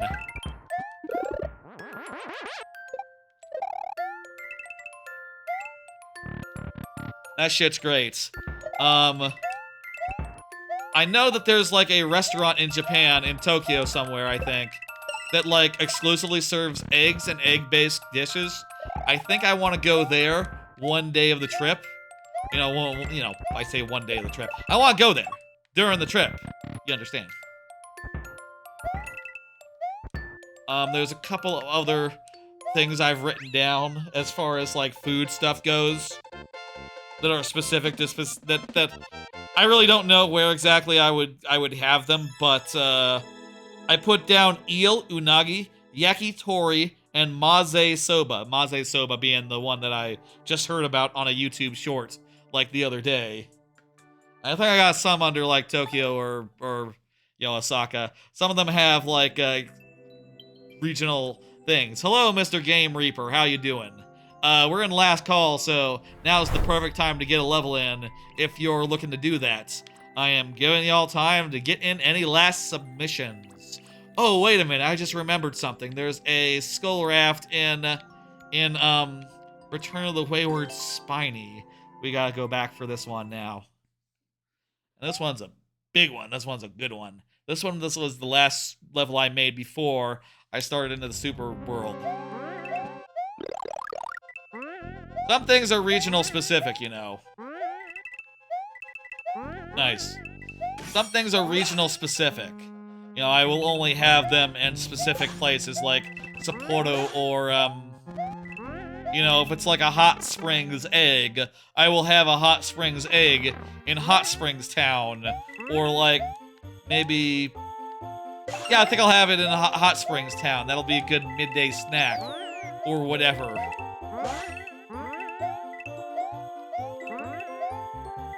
So you go outside in this, all the enemies are springing around, and you go to the left. It's pretty cool. It is, I think, pretty cool, if I do say so myself. And the Shelmet makes it easy to, you know, kill guys from below if you have good timing. Got this bit here, which, by the way, hidden 50 coin right there. Isn't that a good place for a 50? Isn't that just? Also, this mushrooms in blocks makes it so that you can get it even if you have the spike helmet, which I think is just good design for the level, and also something that gives it a little bit of uniqueness as far as like how it handles its bullshit. Here's the skull cart ride. You ride it to the side to get back to the pipe after hitting the on-off. At which point, you get another checkpoint. Usually I just use one checkpoint, but for this one, 2 felt right because of the, how long that segment was and how long the ride back was. I don't want to make the player ever have to redo that. Just doesn't make sense. There's another ride. You can ride a little longer for rewards, but you don't have to. So many plans for Japan. So many plans for Japan. So many things I want to get done. And I'll say I'm looking forward to actually trying to pack shit up just to get a better idea of like how much room I have to work with, right? How much I can take as far as shirts, how much room I have in my backpack to fit in anything extra that makes sense, you know? I probably want to bring one sweatshirt. I'll probably be wearing that while I'm, you know, on the plane, on plane day. That's generally how I do. Should there be room in the backpack for the for that? I don't know. That's something that's always a consideration. Let's see. Any other skull ride levels here? This one has snake blocks, not skull rides. This one, thinking. No, this one's just normal. No, no, no. Nope. Nope. No skulls there. Nor there. Nor there. Yes, and Bonus Biome 2. Bonus Biome 2 has some skull riding. Cool, okay, good. I can't wait to see it, Mr. Game Reaper. You wish Giant Bomb would Mount Rushmore Fish Rip Van Wickle was in Mario Maker 2. True. Oh, he's like the one that goes to sleep. Yeah, that'd be a good one to add. As far as like fish enemies, if they add more aquatic-based enemies. I'll say, as a rule, this level, by the way, has kind of two parts. The first part is flying. The second part is more that riding with the cars. You'll see. I wanted to build a level around like a flying level where you weren't using fireballs. I think this level does the trick. And you can stop to, like, if you want to stop and get power-ups and shit, or fight enemies, you're gonna have to do it by jumping on them, which I think is fun. It's a fun bit of gameplay that you don't see very much because there's much better ways to fight from a, thing. You'll see there's some rides. Riding on those skull carts. Like I said, we're gonna ride on those.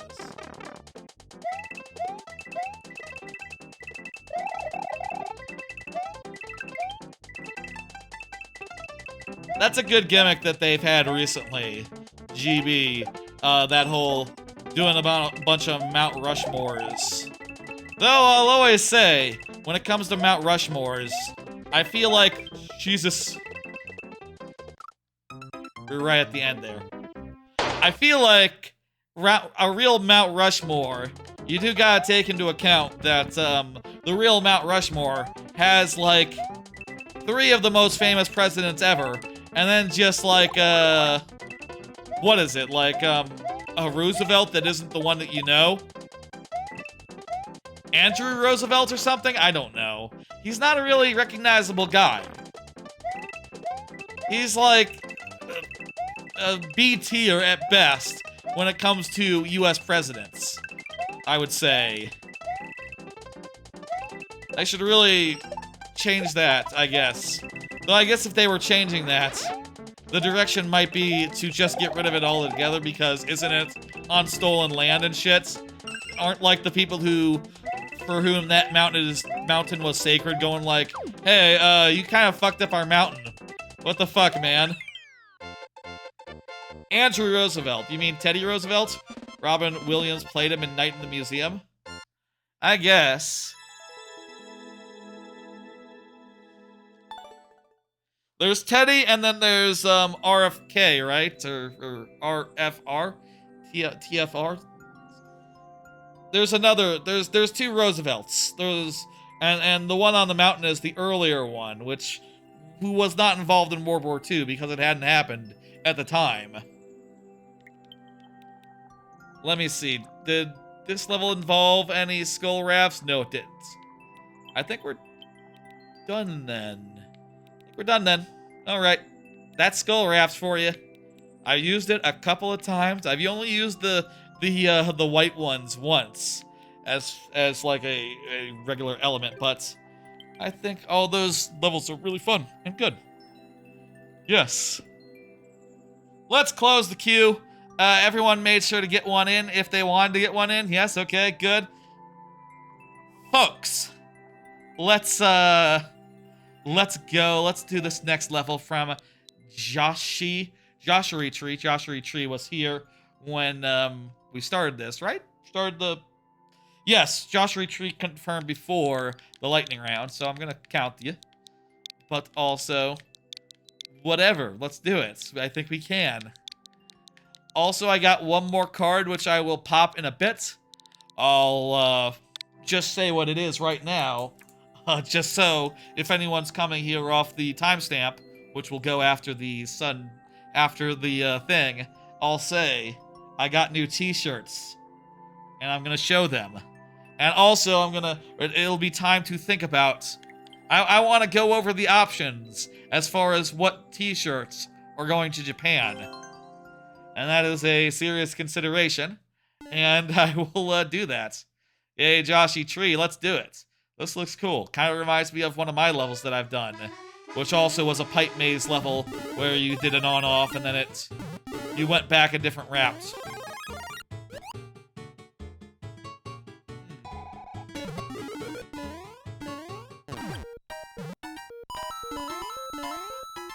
Let's see how this do. Let's see how this go.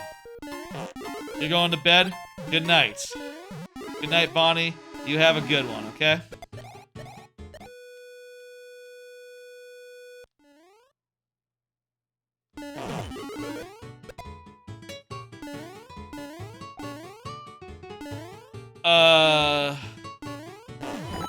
There's still places it can be. There's still places it can be. Okay,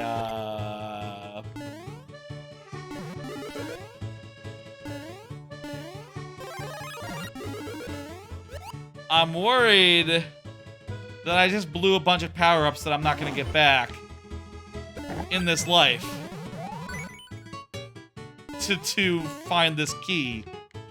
I say I'm worried. That's what I did. Do you know how to cancel level? Yeah, you can do exclamation point leave or remove. Exclamation point remove to remove your level. That said, you can always just leave it in and I'll play it. Albeit in sudden death. Up to you. Up to you. The VOD will be up sometime tomorrow, probably. I don't know. The encoding has been going pretty fast recently. I've been uploading a lot of levels, or a lot of streams, like, before... Like, the night of. Like, after they finish, I finish streaming. Has been fun. Screwy. How about I just stand here and wait? Not remove. Remove. If it's all the way tilted, it's not far enough, is it? Oh well, this will give us an opportunity to do this right.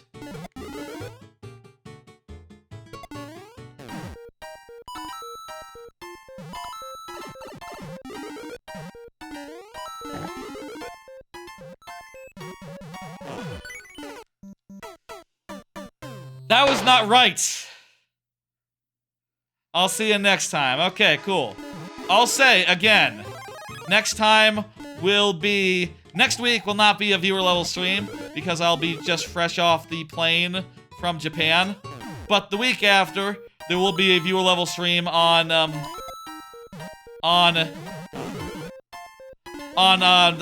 Saturday morning US time, Saturday night Japan time. Keep a lookout for that. If you're interested, I would love to have levels through that stream. There we go, we got through the door. I would love to have levels through that stream, and have them be good ones. I am a little worried because how early it is in America, but maybe I shouldn't be. A lot of people are in Europe, and Europe actually has perhaps even a better time zone for dealing with this, right? Because over there it'll be midday.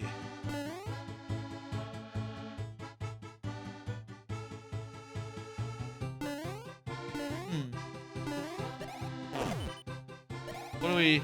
Oh, I think I have some idea here. These platforms, in going up, will go somewhere... We can get in this door. We can get in this door.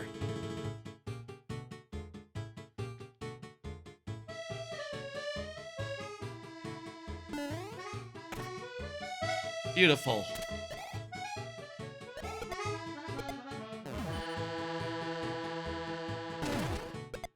As for the number of shirts,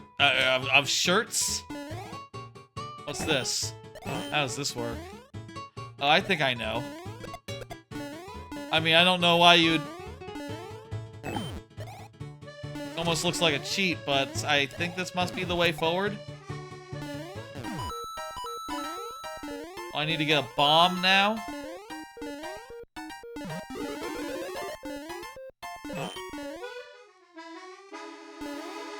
I'll say I'm thinking the answer would be something like 5 shirts, or not 5, geez, what am I saying? Something like 10 shirts. And maybe specifically a little more than that. But I'm going back and forth. I don't know, like, capacity-wise, what really makes sense. Need to really think it through. No.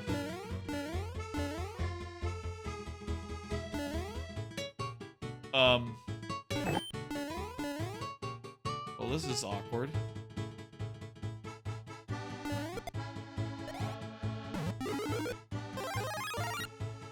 Okay, this guy.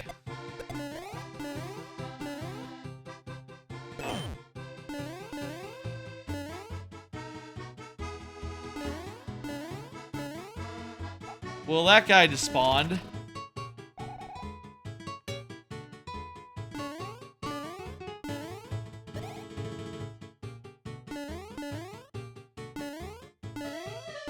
There's the checkpoint.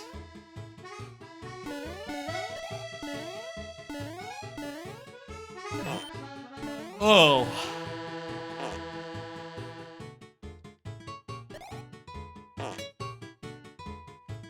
Okay, with this I can go down there.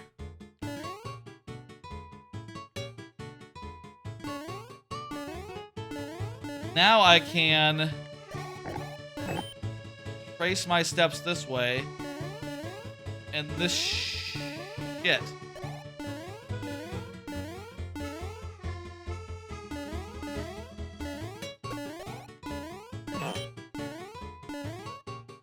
Maybe... I really don't think a bomb will last long enough to get it. Absolutely not. It will not last long enough to do... Wait. Get those guys going. Then go myself. I accidentally hit a P switch, but that's fine.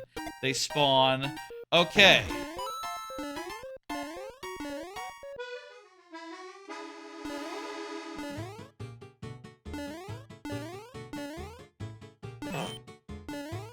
Alright, so I killed a guy, but... how do I get over there with the on-offs being in the other position?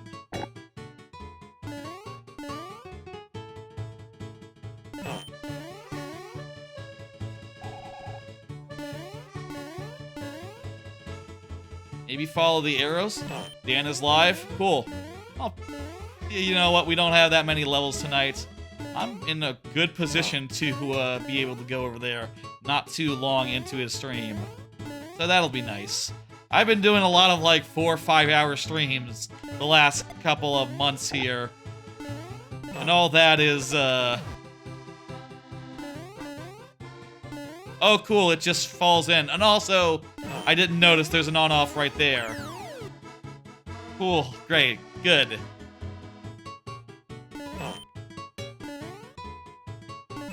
Wait, go down. Down's gotta be the way.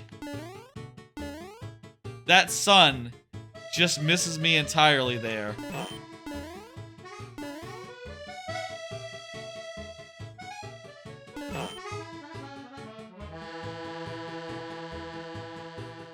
I can put the controller down. No, I can't. I can if I'm okay. Uh-oh.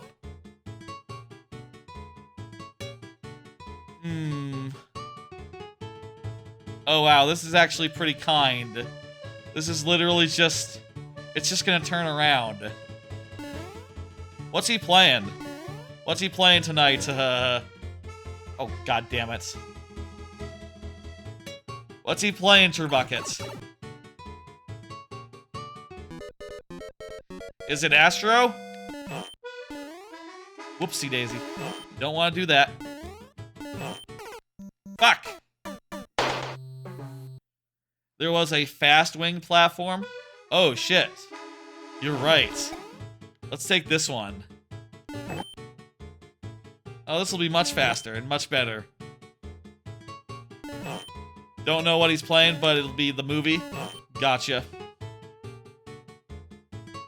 If I know him, it'll be late at night. Oh, fuck me. Okay, you know what? This is no big deal. It's no big deal. It's still no big deal.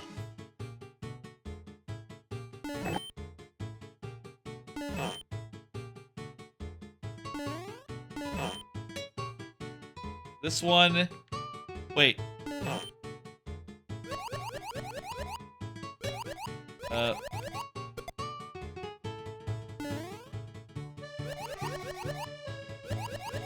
Are we dead? Nah, not really.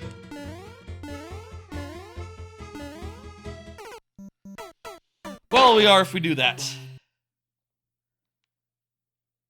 Okay. We got this.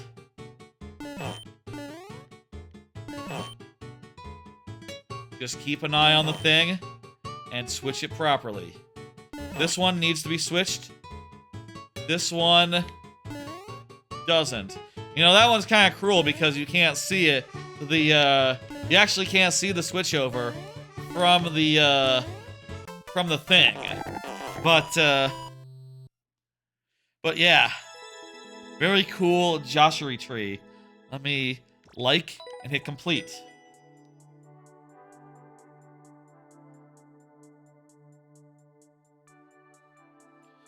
Bonnie, you're up. Oh, Bonnie just left during that last level a couple of minutes ago. But we can play. I'm okay giving this one some life. It wasn't that long ago that she left. I say she. Well, Bonnie's a traditionally female name. I think. I feel safe saying that. You know. Hey. Real quick, like. Let's do the last card. Hey, it's t-shirt time. I got new t-shirts. I want to show them off. Before I put in this next level, I want to show them off. And also do some thinking about which ones make the cut as far as which ones are coming with me to Japan. To that end, I'm going to make myself big. And not only that, I'm going to, for once, turn off the green screen. Because some of these are green. Okay. And I'm also going to zoom out a little bit. Let me zoom out a bit more, actually. How's that? You don't see the top of the green screen or nothing, do you? I'm so big I can't see myself in the thing. Oh, that's perfectly good. That's perfectly good. Okay. So here's the first new one that I got. You can see it's a Pizza Tower shirt. It's, Peppino. It says Pizza Tower on it. Usually I don't like shirts that say the name of the thing on it, but in this case, yeah, it sort of makes sense as like a shirt from a restaurant, from like a pizza place. It very much looks like that, and I like the vibes and the artwork.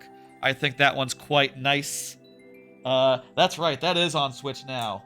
Another thing I just got was this Hollow Knight shirt. Decided on this one. These are all from Fangamer, by the way. Decided on this one because thought it had the coolest design, and I like the color. I did not make Pizza Tower, no. I just got into Hollow Knight like a few months ago, so I figured like I liked it so much I might as well have a shirt for it, so that's where that one stands. Also, it's sort of like a sort of purpley gray. Speaking of purpley, I got this shirt, which is Hades. I'll say, like, I don't have that many light purple shirts. In fact, I think this one is my first for, like, you know, gender type reasons. But I figured, like, oh man, like, this is... I'll sleep when I'm dead. That kind of sums up my, my feelings on sleep pretty effectively. And also, at least when it's nighttime anyway. And also, I love Hades, so I should have a Hades shirt. So I figured like, oh, let's go with this one then. And yeah. Also, never had a light purple shirt, so that is just a niche I've never gotten into, so there you have it. Finally, for the new fan gamers, I have this Perfectly Good Outer Wilds shirt. Again, it has the name of the game on it, but also Outer Wilds Ventures is the name of the space program in Outer Wilds. I think that's pretty good. He's playing Wild Bastards. I don't know what that is. Thought that was the Cult Creep cheap character for a second. It's from Pizza Tower. You're thinking of the Cult game. No. I also recently got a few shirts from SGDQ from the Yeti. One of them being Celeste 64. That's definitely coming because it's brand new at all. This number, the Yoshi's Story fruit shirt. That's pretty good. And finally, I got this really nice looking number, the Midna Wolf Link shirt, which is just dope as hell. Love the pink and the blue. That just looks super sick. Finally, I have not just new shirts, but also old shirts that I am thinking about bringing. Let's just go over a couple of categories. First off, I need to have at least one long sleeve. I think my favorite of my long sleeve shirts is this one, which is based on Majora's Mask, the aliens. I love this shirt. It is brilliant. But also I got other choices. Here's one with Sonic on it that I think is pretty cool. Here's a Splatoon shirt, which has, I think, a pretty cool 80s, that classic 80s aesthetic, except applied to Splatoon. I think that's dope. And I have this one, which is just a very cool Ridley.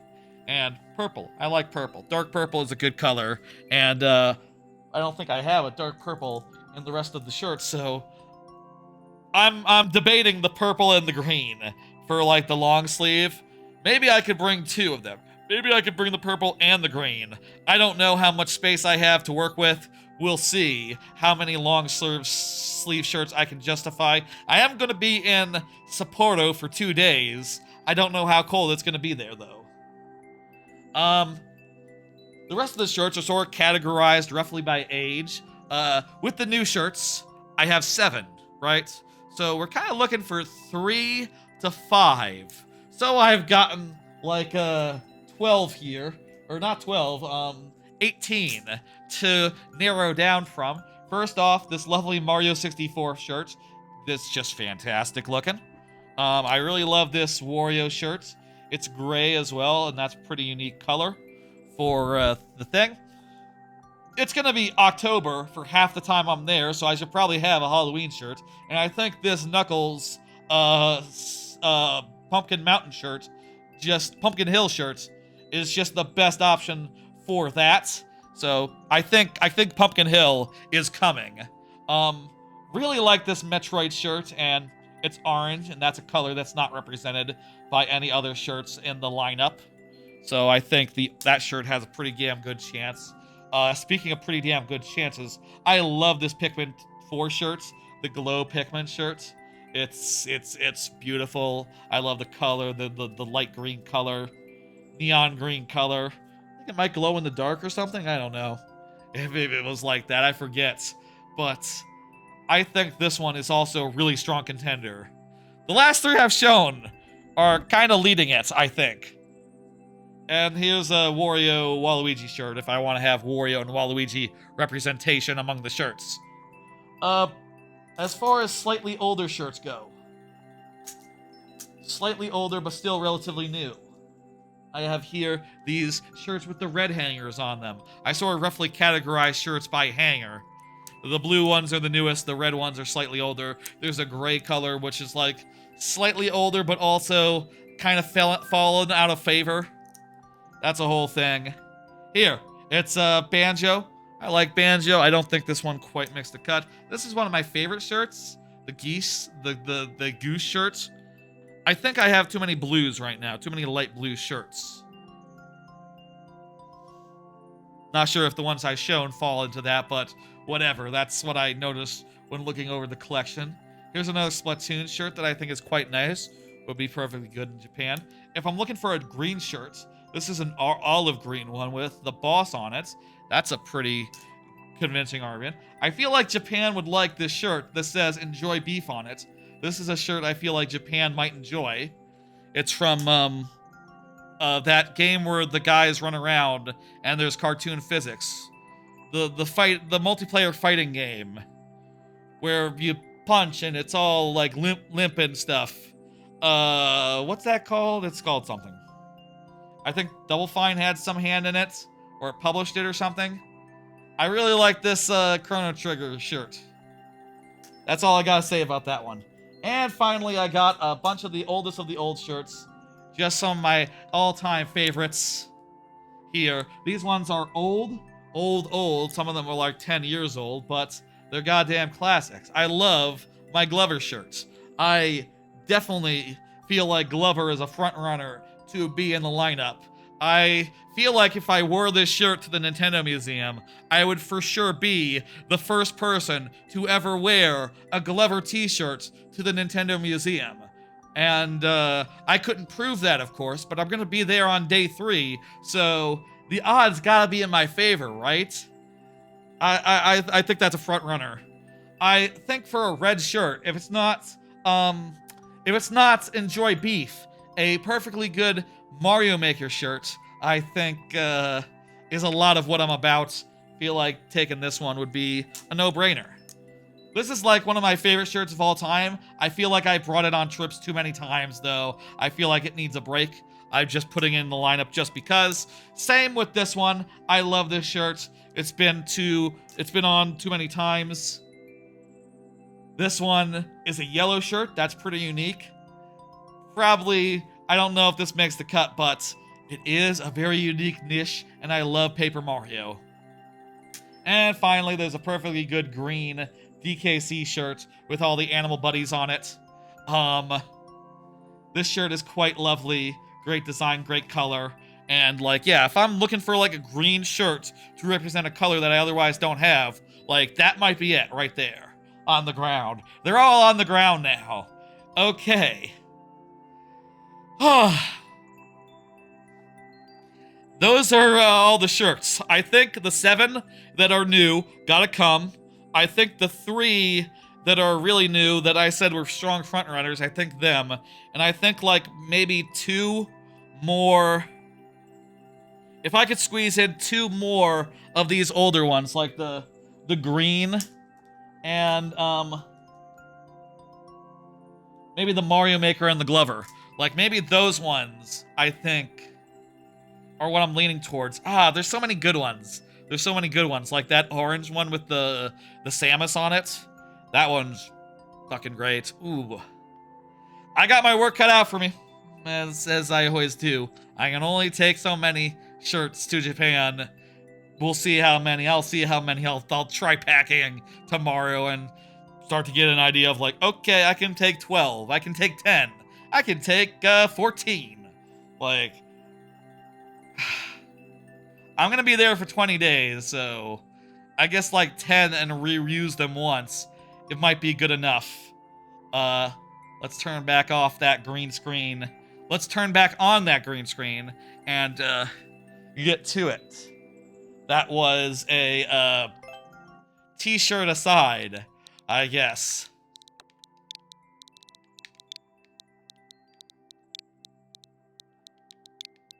We got 2 more levels left tonight. This has been a not too long stream. It's been like 4 hours. That's a bit. I will say 2 to 3 hours is more what I'm aiming for the Japan days. But we'll see. We'll see. What do you want to see? Oh, tons of stuff. Tons of stuff. I have a whole itinerary on my phone. I have like a bunch of stuff marked in Google Maps. I'll say I'll be live again on Sunday with Sonic Adventure. I think I will talk about that. It's gonna be a whole day stream. It's gonna be like the whole game, as long as that takes us.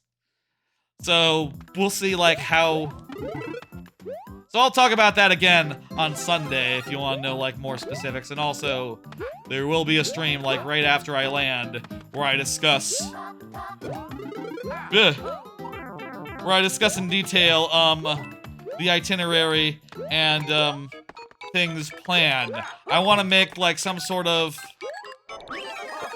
I'm torn about how to set this up, but I want to do some sort of image, some sorts of images that like have all the important things marked off and listed, right? Like, okay, Tokyo.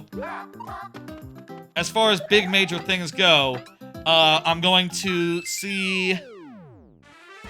Thank you for the nice save, and I thank you for the GGs as well, which are sure to be coming any second now.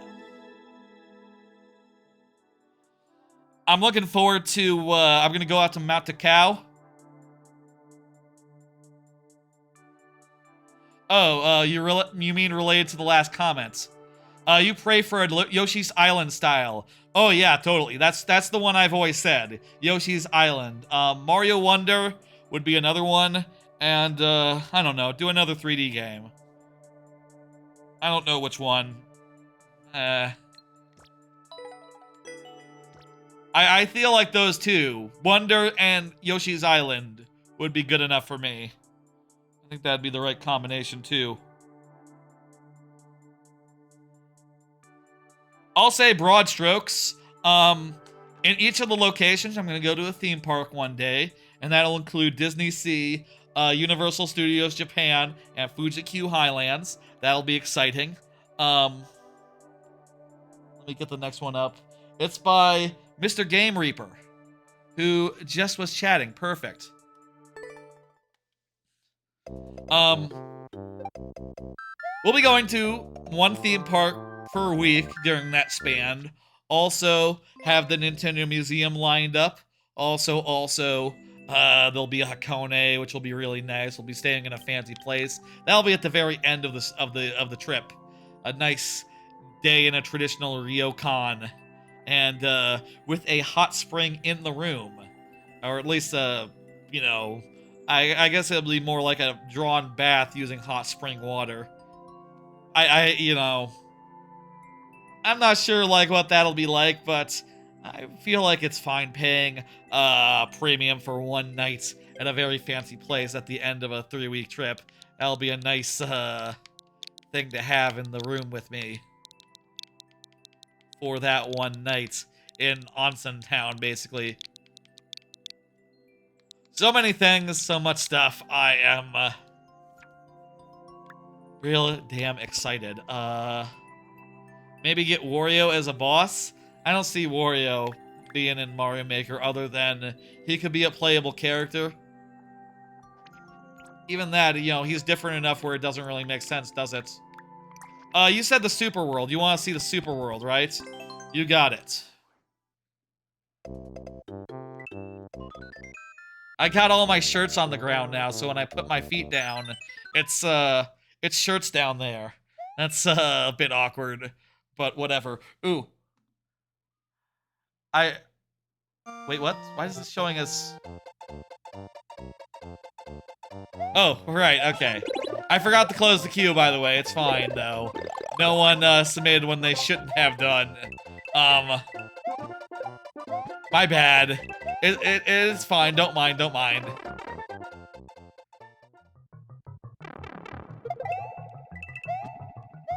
I didn't notice that I didn't hit the button. Only enough time for one. Yep.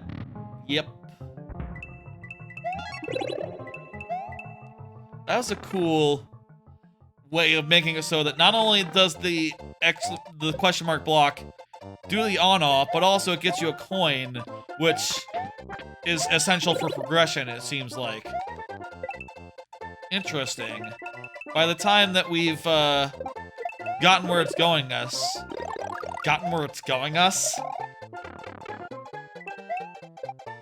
Weird way to phrase it. By the time we've gotten where it's going us...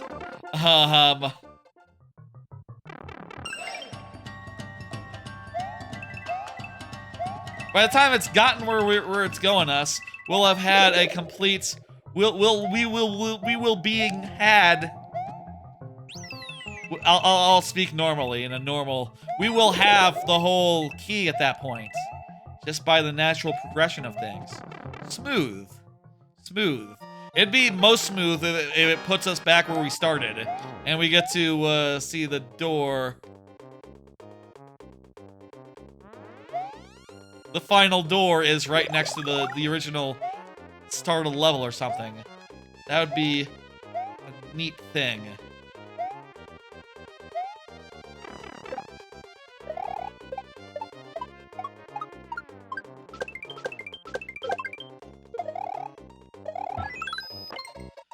Ooh. Alright, that was a good boss, good mini-boss. Let's climb away. Yeah, I really like the progression of this. I mean, I guess I don't know on some level, like, why the coins are necessary, but I'm hoping that something like it routes you around and returns you to the very start. That would be very fun. I mean, hell, just returning to the very start with the on-off in the opposite position as before would give a player more options that they wouldn't have when they first started the level. I think that'd be nice for my, I will say, for my next level, I am thinking about some on-off bullshit in terms of, like, how one manages... In terms of, like, making it so that you go one way... You go through kind of the same space. I'll say this, my next level is going to have like an item room where you can get any item. And I was thinking that you could be sent back to that room later in the level. And because the on-off is in a different position, you go down a different pipe and go to the second half of the level rather than the first segment. But if it just worked a little differently, I could have it so that it puts you back in the first room. But because of the on-off situation, it feels different. Which would be a neat thing that I don't do often enough. Good shit. Good shit.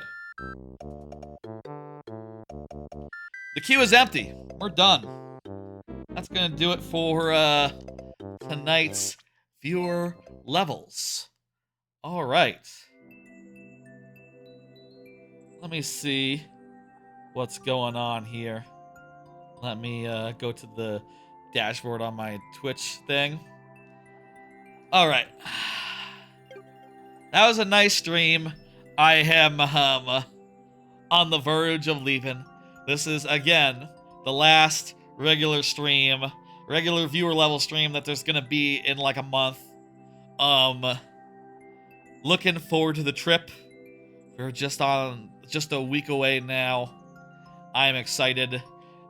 This stream's name will have to... The VOD's name will have something to do with, the trip, and this being the last one in a while. I don't know, though.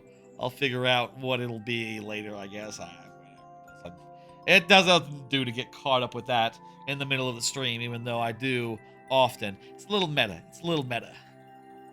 Anyway, folks, here's the full schedule. Again, the trip is imminent. This schedule is irregular. Next Sunday, this Sunday, I'll be doing a finals pre-vacay stream. Sonic Adventure, switching campaigns every 5 lives. It's going to be a big stream. It's probably going to go like 10 hours or so, I would bet.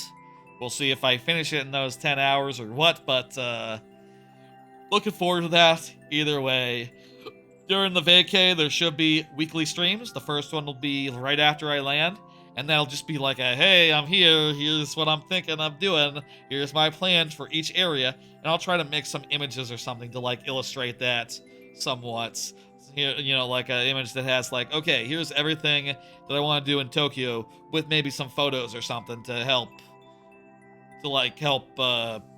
show it. I'll see if I cook something up. Maybe I'll cook something up like that in the next week, before the trip. We'll see.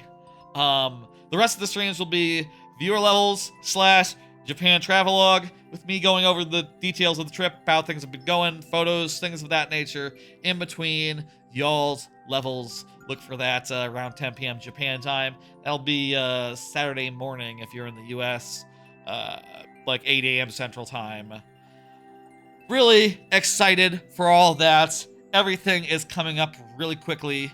I'll see y'all.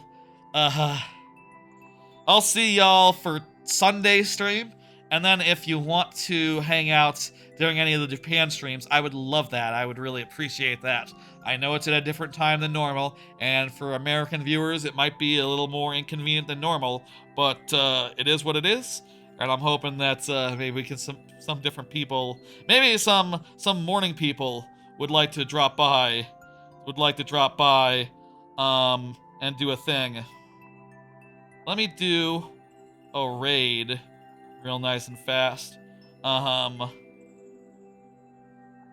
See who I can raid. There's like a minimum people on Dan, but we'll send you somewhere else. Let's see now. Send you to Tolkodo. Tolkodo? What's Tolkodo doing? I don't know. Looks like some sort of Dark Souls. Anyone have any suggestions? I'm open to a suggestion right now. Let's see.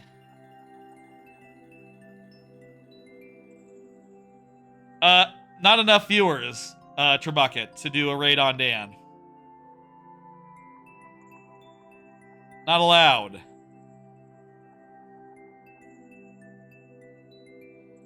So let's do, I